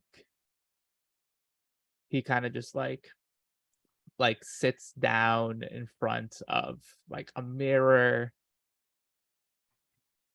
like breathes deeply. Just being like, God, this is like the 5th performance this week. It's just not. It's like I said yes to that matinee because my stupid understudy couldn't make it in because it was his like mother's birthday or something. It was just a lot. So it's just there to kind of just ragged. And this like woman with pale skin and deep red curly hair like kisses him on the cheek, and he goes, "Yeah, it's fine, darling. I'll make it through. Just make sure that we're not going to the cast party after this." And yeah, it'll cut from there. Whitmore would step to the side and look around at the people sitting watching on the side and notice one figure in particular and go up to him. Listen, Mac, I know that I said I was desperate for work, but we have three fighters on the cast list. We have Doc, who literally carries a gun with him. We have Victor, who has more knives than I could possibly hope to count. And we have Lord Hughes. I don't even know how many sticks of dynamite and matches and firebombs that man owns. And you've decided to cast me in the fight scene. Why? Why am I in the fight scene? I'm the bookish one. The bookish one. That's what the ladies want. The bookish one. Mac, come on.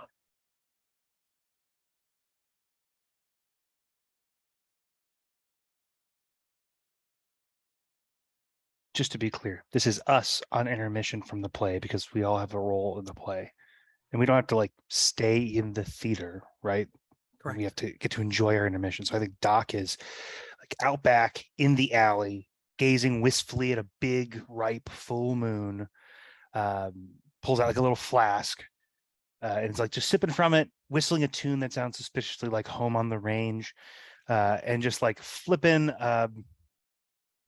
asterisk. I don't know if these were real yet, but like a big American silver dollar of some variety, and just like flipping it, catching it, checking what side it lands on. Heads every time.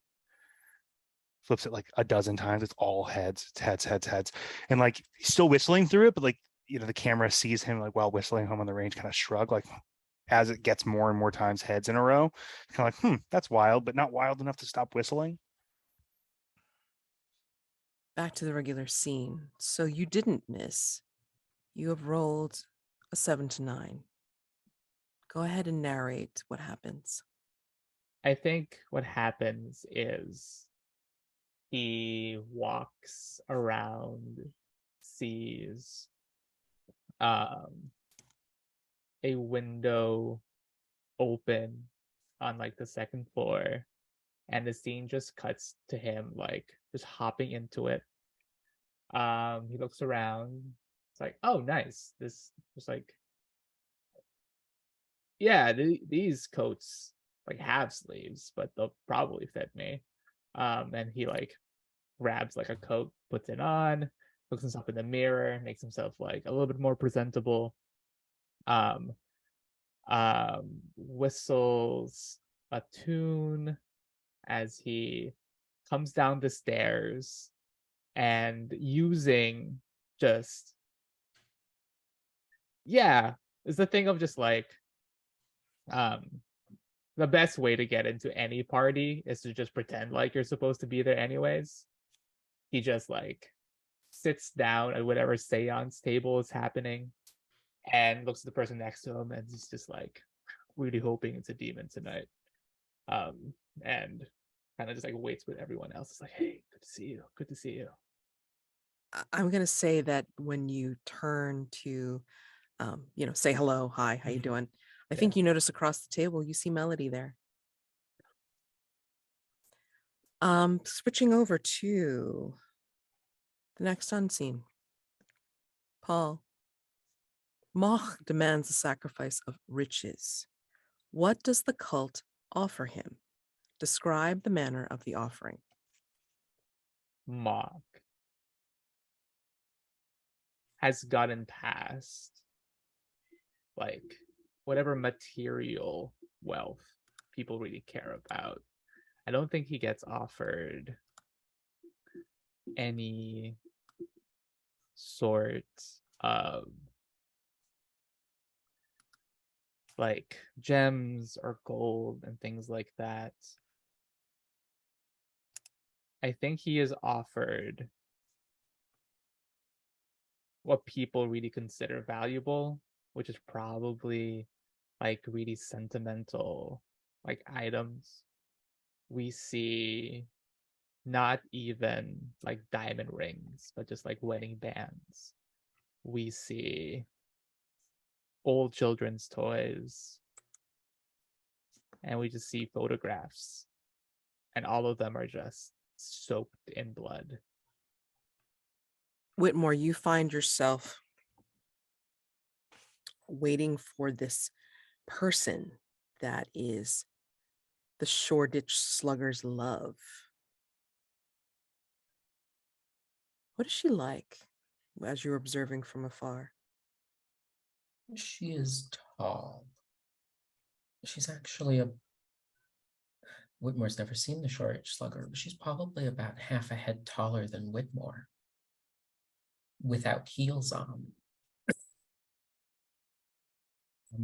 Given that it's evening, she's probably got on a light evening gown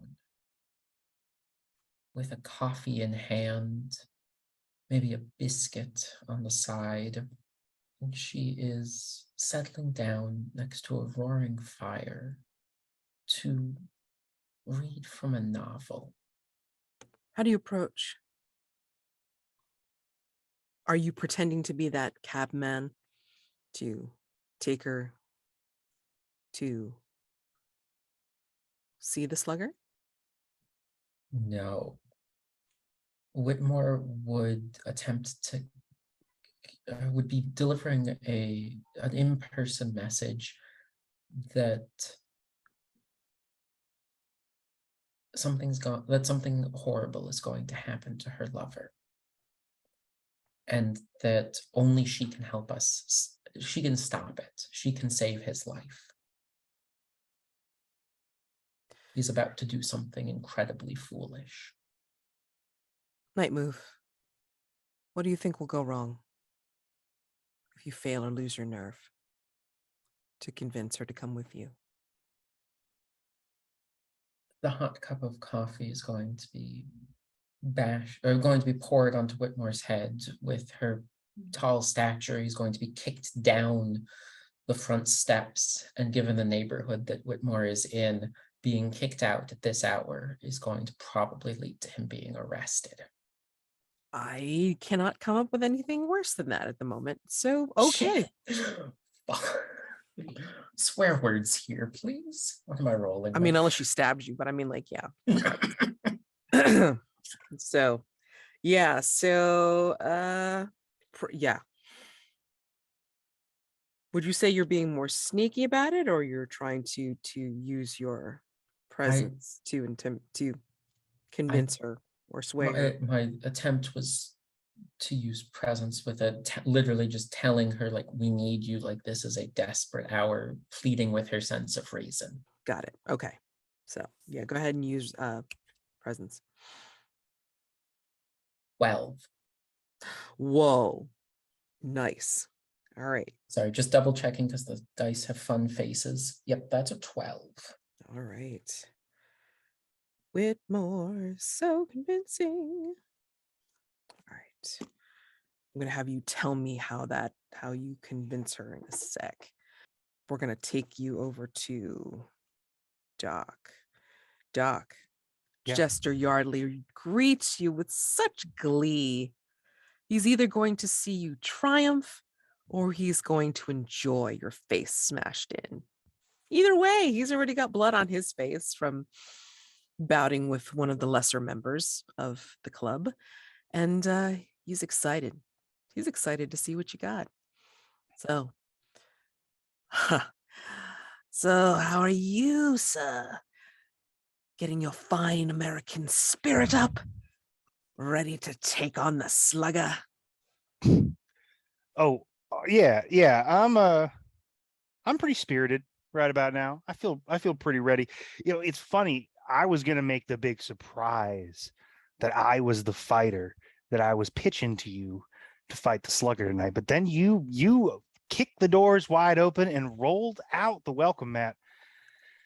I thought that was funny. I wanted to mention that before everything that's about to go down goes down. I think that's You had that look in your eye. I see it.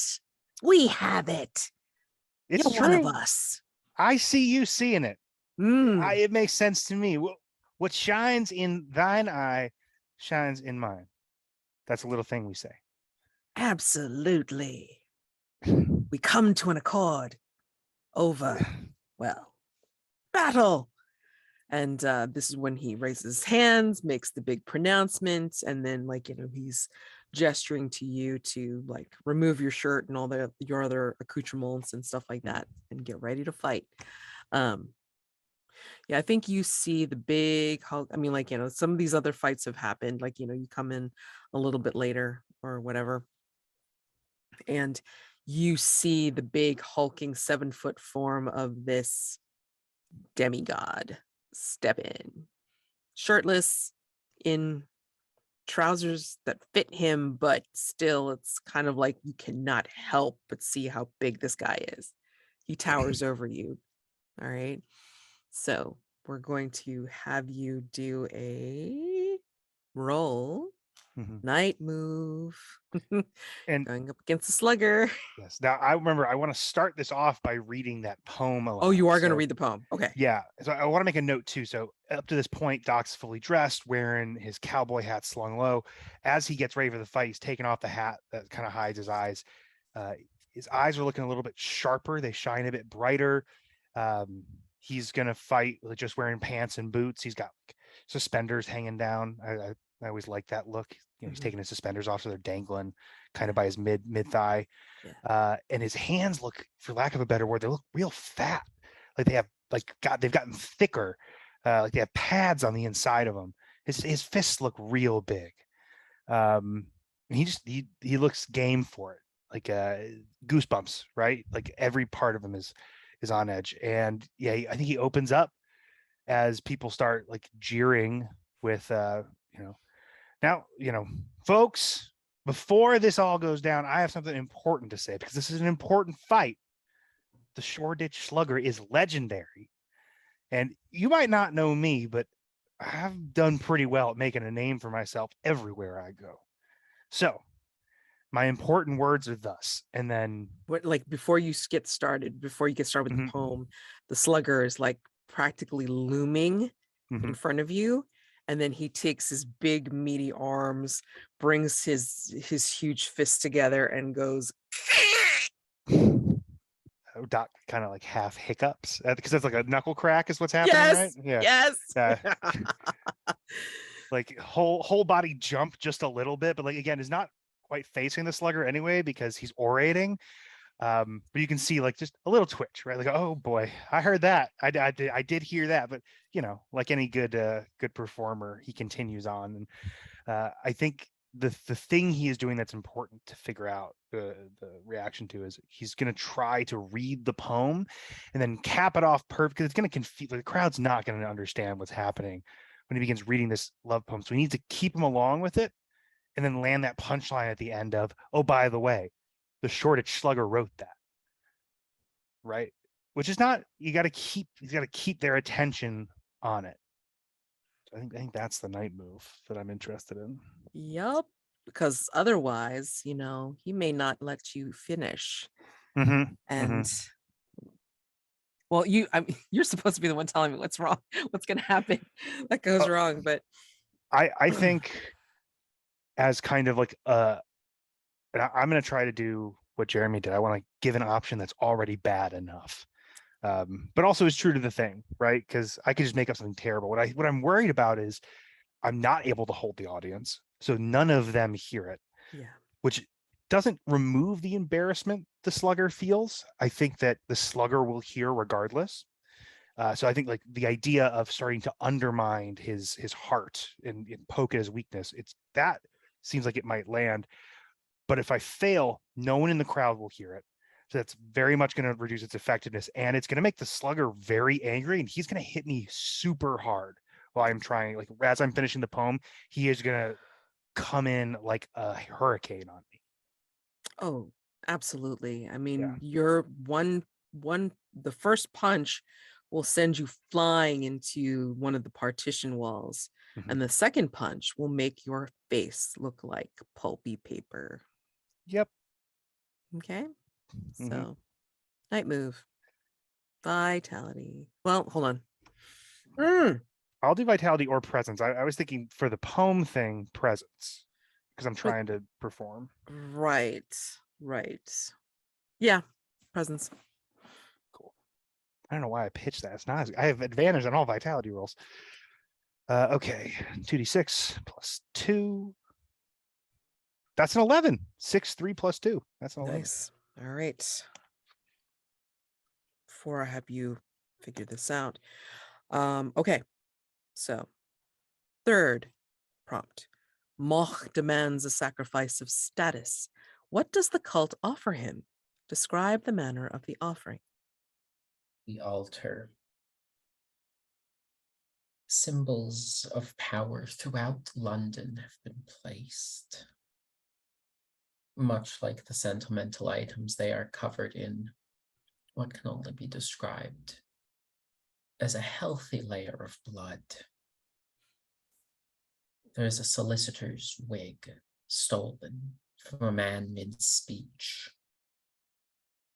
A lighter taken from a member of the REC mid-expedition.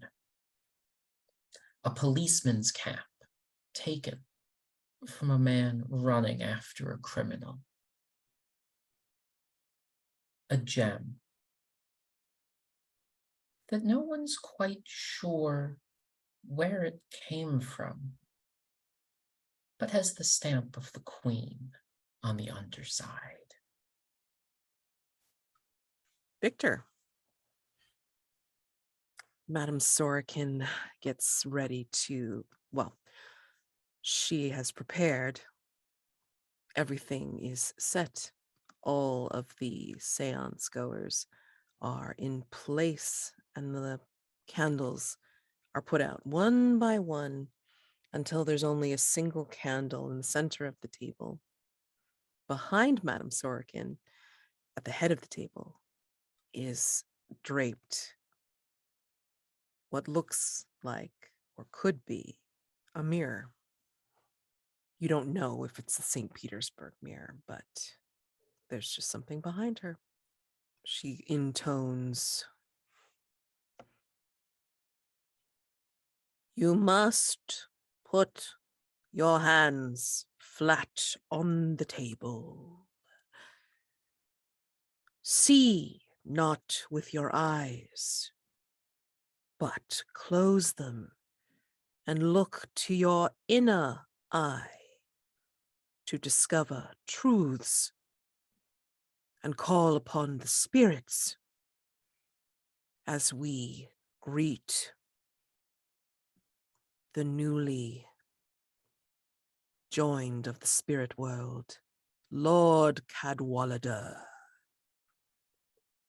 And the grieving widow is at Madame Sorokin's right. And of course, well-wishers all around the table, or friends, whatever. Do you do as she says as she closes her eyes and gets ready to call upon the spirits? Yeah, I think he does. I think Victor, the only like for him, he's trying to figure out whether she's like genuine or not. Is his intention of being here? Because he has been in actual seances where like things has gotten summoned and stuff. Right. So like yeah, like in the many birthday parties he's been in the past. Like he just like does the thing, that's what they say, and just really like reaches tries to reach that place of just like feeling things from outside our like immediate realm. Everyone else closes their eyes and has hands on the table and such. I want to say, or at least for now, that you feel a cold blast of air raising where you have bare skin, raising goose pimples, and you smell a heavy scent of lilies that are starting to rot. And you hear Madame Sorokin intone, "Stay steadfast. The spirit comes, but you cannot look upon it at its full face, if only to prevent it from being lost. Eyes closed, no matter what you hear, no matter what you smell or sense." And you start to hear what sounds like distant screaming. And Whitmore.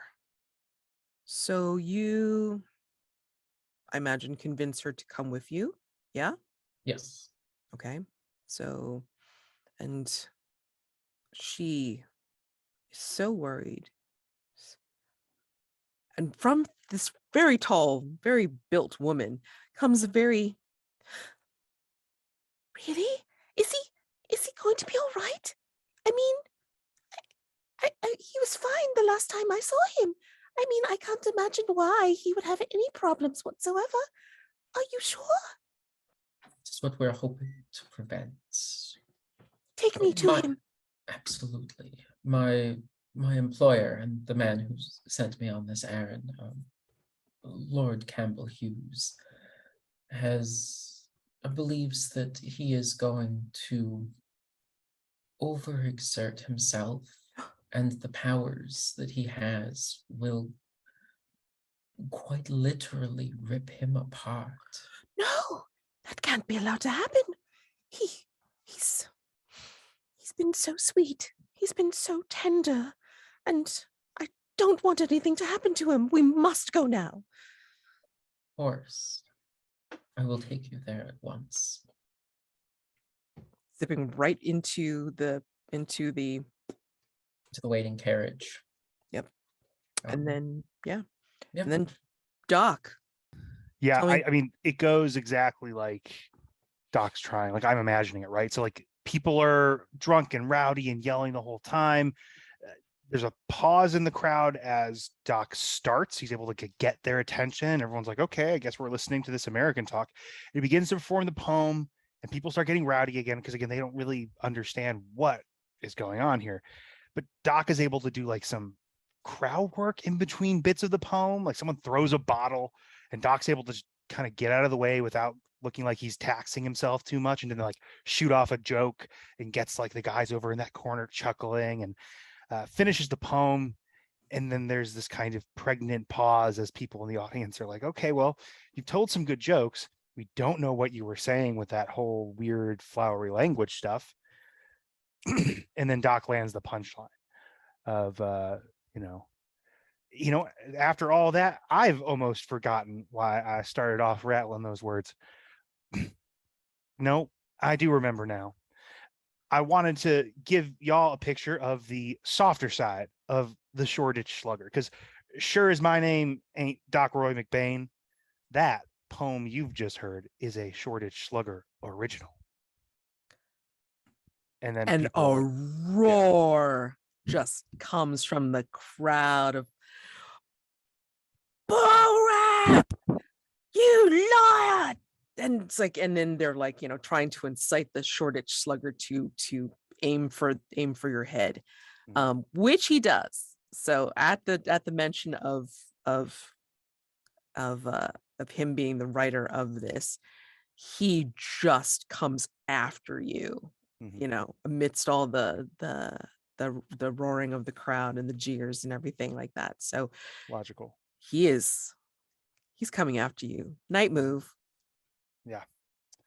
I'm assuming that's vitality. Oh yeah. Yeah. And I mean, Doc is trying to fight, right? Doc is aware of the weakness, feels like he has provoked the weakness, is feeling very strong tonight, Mhm. based on the quickening roll. So as opposed to like just trying to run out of the way, I think Doc is Oh, no. trying to like step in and engage in the way that he thinks that he needs to do to win. Yes. And we'll see how the roll goes. Okay, so that's advantage on vitality. So 3d6 plus 1, take the highest 2. That is a 10, 5 plus 4 plus 1, right? Mm-hmm. Yeah. All right. So you succeed. You tell me,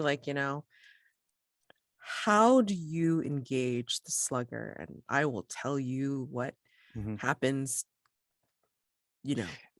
at the climax of the fight. Here's what I'm imagining. I forget if it's the first or the second, because both these movies really embarrassingly blend into one in my mind, but it's the Robert Downey Jr. Sherlock Holmes films. Mm, And it's when he is doing that back alley bare knuckle boxing fight. mm, And like, he does the fighting thing where he pauses and like runs through each step and it's like below Yeah. the solar plexus. Da, da, da. Yeah.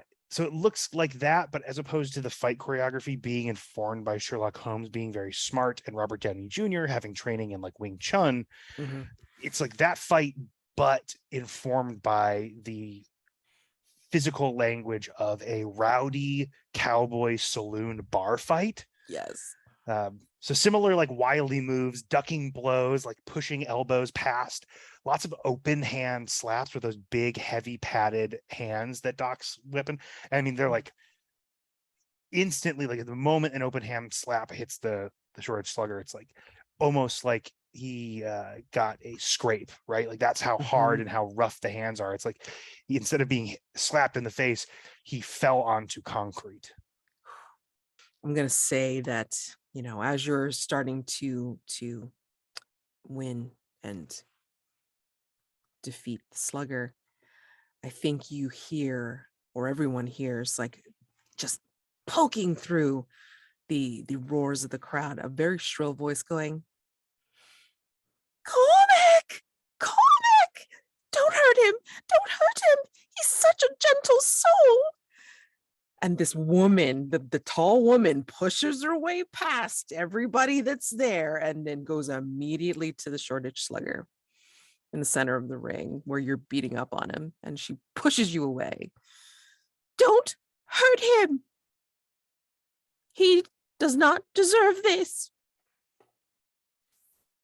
And then she just kind of like tenderly, flits her hands over, like, "Shoreditch Slugger, Comic, are you all right?" And everybody's like, agog. What? Bob, Mach demands a sacrifice of blood. What does the cult offer him? Describe the manner of the offering. I know we don't want to get too gory. We talked about that in, I think, our safety sheet, but I'm imagining there's blood. It's likely coming from a slaughtered animal, probably one of the pigs or a pig that's been like pre-slaughtered.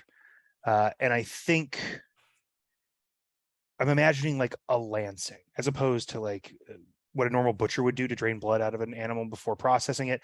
This is something more ritualistic. I think there's like a big brass spike Mhm. that is used to like pierce the heart, right? And that's what makes it special and unique. And there's probably like a big brass collecting dish underneath as well, right? Like as big as a kiddie pool with engravings that bring the blood down in channels. Maybe pictographs. The story of the myth of this god is told in the pictographs as they start filling in with blood, and the red lines tell the story. Victor, you hear, your eyes still closed. You hear the distant screaming. You come back to yourself, I think, after this, and then the smell of the rotting lilies is just overwhelming your nostrils. And somebody screams not Melody, but somebody screams from across the table. It's like, look at her. And you'll see that Madame Sorkin is slumped at the top of the table when you snap your eyes open. and everyone is horrified because she's slumped over the table, and she looks like she has her eyes glassy and her nostrils like dripping some sort of viscous white Ooh. material. Mm-hmm. Yeah. And behind her, the thing that was covered over has the sheet off. And you see what looks like an ornately framed mirror, probably like half the size of a full-length mirror. And in its depths, you see swirling darkness, and then something or someone looking out at you. And that is where we're going to leave off for night phase. All right. So we can call the Shoreditch Slugger resolved. I think he's sufficiently embarrassed at this point. Unless one of you or all of you would like to create some sort of epilogue for this. That's fine. I don't think so. I think that the question that would determine the existence of an epilogue involves whether or not Doc kills the slugger. I certainly don't think that he does it on stage. And I think after the embarrassment, I was going to ask like what the slugger looks like after his lover storms in, like what look he has on his face. I imagine it's like sad and earnest in such a way that Doc is touched. Like it is a sad man who deeply loves someone. And I think something about that, even though it's a very different shape than the kind of man that Doc is, resonates with him. And I think I want to draw a note on an image with the unseen, right? Kind of contrast the wild crowd at the finishing of the poem that kind of mirrors the humans pretending to be pigs in the temple, as the slugger's on the ground. As Doc sees this, the fight is implied to be forfeit, but Doc is incredibly confident that this threat is over. This fighter is so embarrassed that the slugger won't be taking any more lives, and Doc just walks away out of the ring. And in that moment, the crowd is agape on top of being agape on top of being agape at this point, that it's just dead quiet. And that's the muzzled pigs, right? The silence. Nice. I'd like to add that in the silence, you would hear Whitmore breathe a sigh of relief that he didn't have to try and pull Doc off of the Shoreditch Slugger. And the only epilogue for Victor is when Lady Sorgan is, Madame Sorgan's over the table, like stuff coming out of her nose, the weird mirror showing weird things inside of it. He would like look at it for a couple moments and then like look back towards Melanie and just has a look on his face. It's like, oh my God, isn't this crazy? Oh my God. She's just, everybody at that seance is just agog. Yeah. But we will continue that on for next time. Okay. So let's go ahead and we've closed out night phase. The Shoreditch Slugger threat has been resolved. I'm gonna mark that in. And then let's scroll down. Hopefully I remembered this time. Yes, I did. Okay, cool. All right, so I'm gonna go ahead and reveal rewards. A pair of knuckle dusters stained intractably with blood added to your personal quarters. A bottle of Dr. Rogan's botanical elixir for men added to your personal quarters. And then the remaining 3 are a memento from the investigation. Ask another hunter what it is, and then add it to your personal quarters. So go ahead and pick out like 1 reward each. What would you like? And then I'll offer the same to Lord Campbell Hughes when he returns. Bob, as you did the deed, I presume the first one's for you. Yeah, I think I'm going to take the knuckle dusters. Okay. Yeah, go ahead and add that to your personal quarters. I'll ask. I don't think I've asked Bob yet before. I'll ask Bob for a memento from the investigation. Ooh, a memento from the investigation. And it doesn't necessarily have to be something like, you guys found. It could be something related. That's a very good point. I'm wondering though if there's a kind of poetry to the memento being the poem. Oh, And yeah. then, I think Doc memorized the poem before he went to fight. So he memorized it, folded it up, and something. It's not quite the same shape as a victor, but the idea of this big, strong man who just so earnestly loves and has this poetry hidden beneath the gruff exterior. It feels like a refraction of the shape of a victor. And Doc folds up the letter and slides it under Victor's door before he goes and does the fight and does everything we just heard. Victor, go ahead and add an O to your hunt for the resolution of this Oh, threat. you're right. Yeah. Hey, that's good, huh? Yeah. It's fun. Nice. 2 for 2. Oh yeah, let me do that.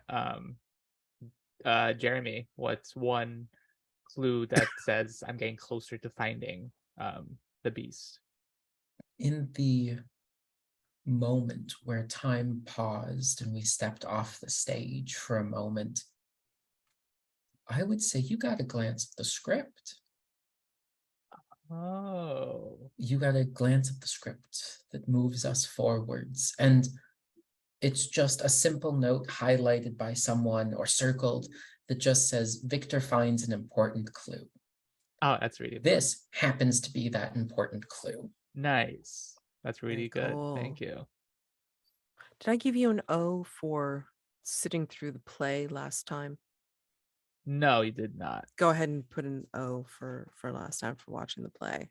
Oh, okay, sweet. I think I will leave the option for the bottle for Lord Campbell Hughes. So, Paul, would you give Whitmore a memento from the hunt? You get a very large lady's thanks. Yay. I'm gonna say that, she she gives you her name as Miriam Doyle. All right, so you can add her to your personal quarters. Great thanks from Miriam Doyle. That's awesome. Very giant women is a theme in our game. We have Cobweb. We have Miriam Doyle now. It felt appropriate given that the Shoreditch Slugger's a 7 or 8 foot tall human being. Yes. No, I Sure. dig it. I dig it. Sure, absolutely. All right, so let's go to Dawn questions. It's usually one or the other that I forget. So luckily I'm remembering both. Thank you very much. Okay, so starting with the American. Did the hunters answer a question? Yes. Did the hunters resolve a threat? Yes. Did you experience an echo in the night? I was going for the pigs. Yeah. The I mean, pigs and the you human thing. did explain the tie. Mhm. So go ahead and take that. Okay. Did you stick out in London society for all the wrong reasons? I don't know if you got a chance to. You I read a definitely- poem. Oh, go ahead. I did read yeah, you're right. I did read a poem at the start of a bare knuckle boxing match. And I did attempt to pretend to be a fight promoter to a dangerous man with 3 bodyguards. Those would be the 2 things I would pitch if the answer there is yes. It's one of those 2 things. Yeah, I think, London society. I think it's meaning more of the polite society myself. But I mean, that was definitely odd. So I'm going to let you take it because it was odd. Did you use violence to solve a problem? I did do some violence, but did you actually solve the problem? Was the problem solved specifically with the absence of violence? Yeah. I don't know. I think that there's definitely. I think you were just reacting. You were self-defending, instead of actually going after him yourself. So I'm going to say no for that one. So go ahead and take the XP and then wipe the Dawn questions and then change them. Change the elected Dawn questions if you so wish. All right. I'm going to go ahead and mark off answer a question, resolve a threat. So Lord Campbell Hughes has that at least. And then Whitmore. Hunters answered a question. Hunters resolved a threat. Did you experience an echo in the night?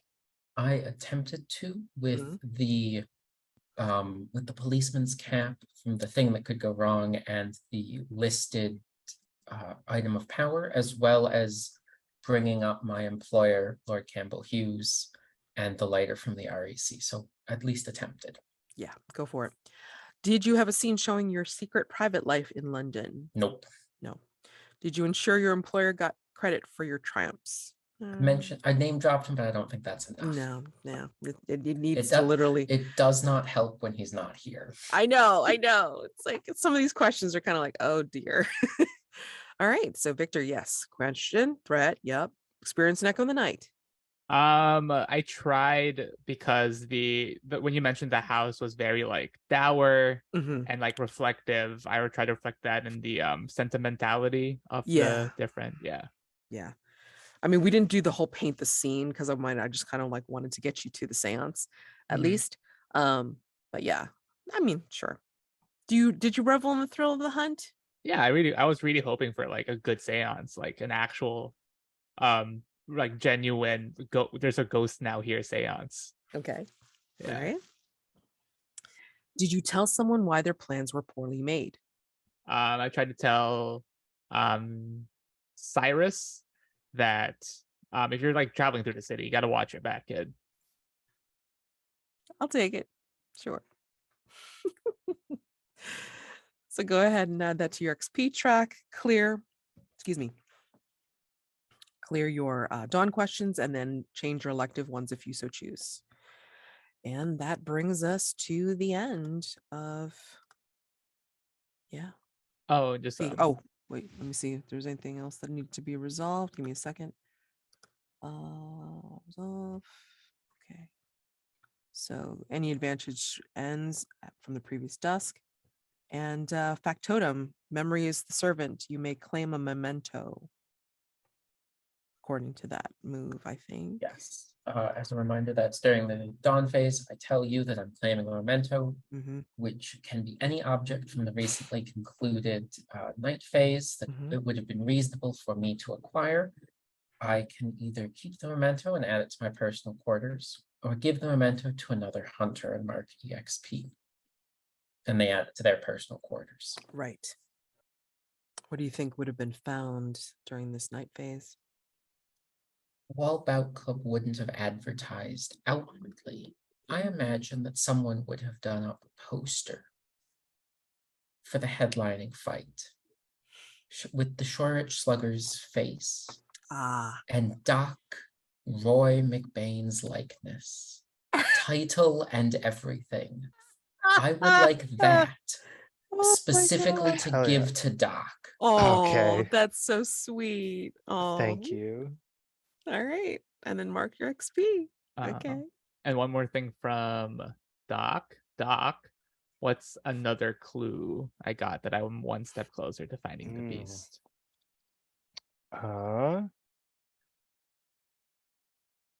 What's closer to finding the beast? Should be subtle. Yeah, doesn't have to be like huge. It can be a feeling, a scent, a shadow, or something in the air. I think it's the smell of it's like waking up in the middle of the night to the heavy smell of like ocean water and sea salt on the air. Nice. So with that, we conclude tonight's session. And what are stars and wishes? So gameplay, role play, anything about tonight's game that you enjoyed. And then wishes, of course, are things that you'd like to see for next time or for the future. Got plenty more to go. So whomever wants to start. Here, I'll go first because it's my first time back. General Star, so great to be back. Very, very fun. Specific Star.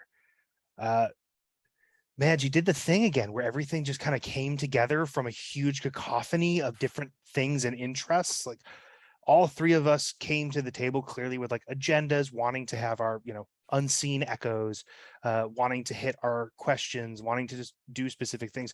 And all of that we were able to hit, at least with some consistency. Well, also everything coming to this perfect climax to answer this threat that I really, really enjoyed. Group star for Whitmore and Paul's conversation in the carriage on the way towards the cathedral. That was just great. That was just like absolutely spot on. Yeah, it was just great. It was great to see again like how natural the character interactions can be and how novel and kind of blessed with discovery I feel like they can be. Wishes. I don't know. I love the loop that I'm able to do so far with Doc Roy McBain, kind of having sets of phases where I get to focus more on him being kind of a sentimental person with a past and getting to like build friendships and moments with the other members of Hargrave House. And then like on the other end of the cycle, extreme violence and like feeling like a crazy feral wild person. And I think that is going to start changing in the future. So that's partially a wish to see like, what does it mean when you live in that cycle multiple times? Is it able to be continued? And I'm also interested in seeing more about Cobweb, because I literally just while we were doing stuff tonight realized that she's listed under the mastermind minions. She's a mastermind minion. I didn't realize that. So I wish to see more of Cobweb on screen. You are playing with fire, hun. I just wanted to make a mention. Well, shit. It's like, of course, it's like you mentioned it and then I forgot it because I didn't write it down. Damn. Shoot. From something I just said? Yeah, it was The cacophony coming into a perfect climax, the conversation in the carriage, the kind of cycle I have Roy on, and wanting to see Cobweb more. Yeah. Oh man. Okay, that's gonna kill me because I'm just gonna be like, it was like tip of my tongue. Yeah, it has to do with like, some mechanic of yours that I just wanted to just help you remember. And it's like now I'm like, it's completely gone. Never mind. It'll come back to me much later. Too late, whatever. Go for it. Much like Bob, I have the same star for everyone of it's been a while since we've played, and I missed each of your characters between Victor, Bob, Lord Campbell Hughes when we see him, Whitmore, and the entire cast that make up London that Mads plays. I've just missed them. It was nice having them back. A star for Mads for suggesting things to do this for the various parts of this evening between the day phase and the dawn phase, as it's been a while and coming back into it. Paul, it was fantastic to see Victor's less violent side take hold, to see what he can do when he's not murdering, killing, giving knives to children on rooftops. And I personally would like to see more of that. And then Bob, I just have a note about your negotiation with the Bout Club leaders being a treat to listen to as far as wishes go.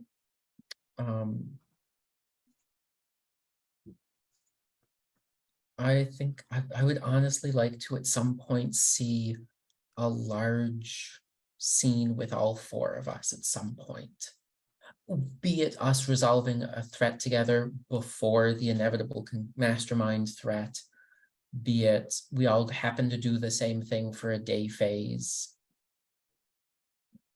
just to get the interactions that are possible with the four different hunters together. Yeah, a lot of stars for everyone. Stars to Bob for it's really cool seeing like the small details of like the transformation was very good. And there's a star for both you and Jeremy. It's like it always feels like you put so much good thought into like what your character does at any point in time. And just really trying to figure out like what they would do. I kind of just do whatever I feel like would be fun. So it's really cool to see other people like kind of just like really go through the process of that. Star for Mads, because I know what it's like to have 3 tabs with 3 different mystery sheets open. And it sucks. Like it's fun, but it sucks. And yeah, well done juggling all of that and like intermingling all of the threats is very well done. I also really like, I've never had the moment in like playing TTRPGs of just like you like, it's like if you were playing D&D and like you kill a bandit and they're like, oh, in the bandit's um pocket is a wallet and their children are in there and they had a family and all that stuff. So it's that same feeling of just like, oh yeah, do we kill the Shoreditch Slugger? And then you create an NPC. And I felt so guilty. I was like, I don't, maybe not, maybe we don't kill them. That was really good. Um, and wishes for next time. I would, I don't think, yeah, I think Victor is like the only one who hasn't interacted with one of the mastermind servants or the mastermind themselves. And yeah, I just want to see how Victor would react to that, because most of the threats that Victor has seen right now, like to me, feel like just like his like a kind of like a day job to him. It's like, yeah, I've seen these before, but like the mastermind is like someone like Victor, for lack of a better term, like really like put a lot of like respect on, because like he has just a sense of that, and just like seeing more of the mastermind would be cool. I agree with all of the stars because they're wonderful. Special shout out to Vampire in Sicily. I love these little stories. I mean, these are the bits that just enrich the characters, and you guys just do such a great job of just playing off of each other and just like, just like yes and oh my god, all over the place. It's like it's almost like overflowing. It's beautiful. I love it. Want to see more of that, and just the way it just involved speaking about your family and kind of like your a lot of emotions about your family, which is great. Because again, I love the legacy because it can be such a layered character and doesn't just have to be like, the beat 'em up monster hunter all the time. I mean, there's some history there and so much history that can just be involved. It's beautiful. And then Doc, I figured out what it was. So mechanically, I'm gonna say that promise of the gun, you'll need to do something about that. Like you can't just dispel that even though the threat's resolved. Okay. Mhm. So, you need to address that because somebody had specifically asked you to kill the slugger. Yeah. All right. So vulnerable move, whatever you need to do for next time. All right. So just remember that. And again, just you had the opportunity to just go straight out for violence, but you also decided to play on that weakness of it's not all about him being supposedly big, strong, and masculine. This is about somebody who needed to have their facade taken down in front of the people that held him up high for that facade. So that was a good stroke for doing it. I actually thought it was going to be Victor that was going to take on the slugger, and I love the decision that it was going to be Doc instead. I mean, you didn't have to, even though Yardley was the one that kind of like goaded you into it, or your friend into it, but still, it was an excellent choice. And Whitmore, I mean, the tenderness that you showed, or just that flash of your guilt about somebody being, dead, or it was by virtue of like something that you indirectly wasn't able to do or what have you. I mean, regardless, it's like I that touch of Whitmore, emotional behind the scenes is just really, it's striking. It's subtle, but it's striking, and it's like, I want to see more of it. Factotum's also a very rich character as well and can be played so many damn different ways. It's ridiculous. And I like this one. So keep going, continue on with that. It's like, it's very sweet. That doesn't preclude like, more tragedy and bad shit happening, because it's like, things can go wrong, and that's why I love this game. So, all right, so general star for everybody, and we will welcome back Lord Campbell Hughes, who's been hanging out at the REC, getting attention and lemon cakes, and we'll see what else he's been up to, when he returns. I have a small scene to end the session. We open up at an evening. The little title placard that shows on the bottom says 1559. Queen Elizabeth, very resplendent in her grand ruff and farthingale dress, returns to her palace following her coronation, that bombastic crown sitting atop her head. And she takes it off and has her assistants help her remove all of the finery and the frippery. And she is alone in her bedchamber. And she looks up into her mirror and sees the Fey Queen, Titania, right behind her, resplendent in her own robes of gossamer and various colors. She will come up behind Elizabeth and gently place her strangely long fingers lightly on Elizabeth's shoulders. I pledge my aid to you, newly crowned queen, in exchange for a simple offering. And then she lowers her head until she's right by Elizabeth's ear, head level with hers in the mirror. All I ask is that one night, you can pick the night, one night out of the year, every year you are queen, and forever after for succeeding monarchs. All I ask is that England is gripped in nightmares. Such a simple thing, such a simple request. You can do that for me. Just one night. And then it shifts, fades out into darkness, and then you see it into the present, Victorian present.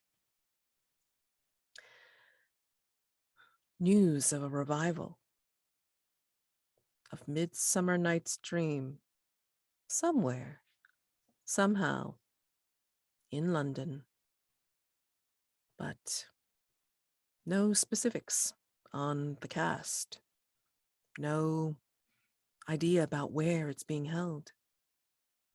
But you hear the sounds, you hear the declamation of the first lines of the play, fading into black as you hear the words, nightmares. Such a simple request. See you next time. Have a great couple of weeks. All right. Happy gaming. Bye, guys.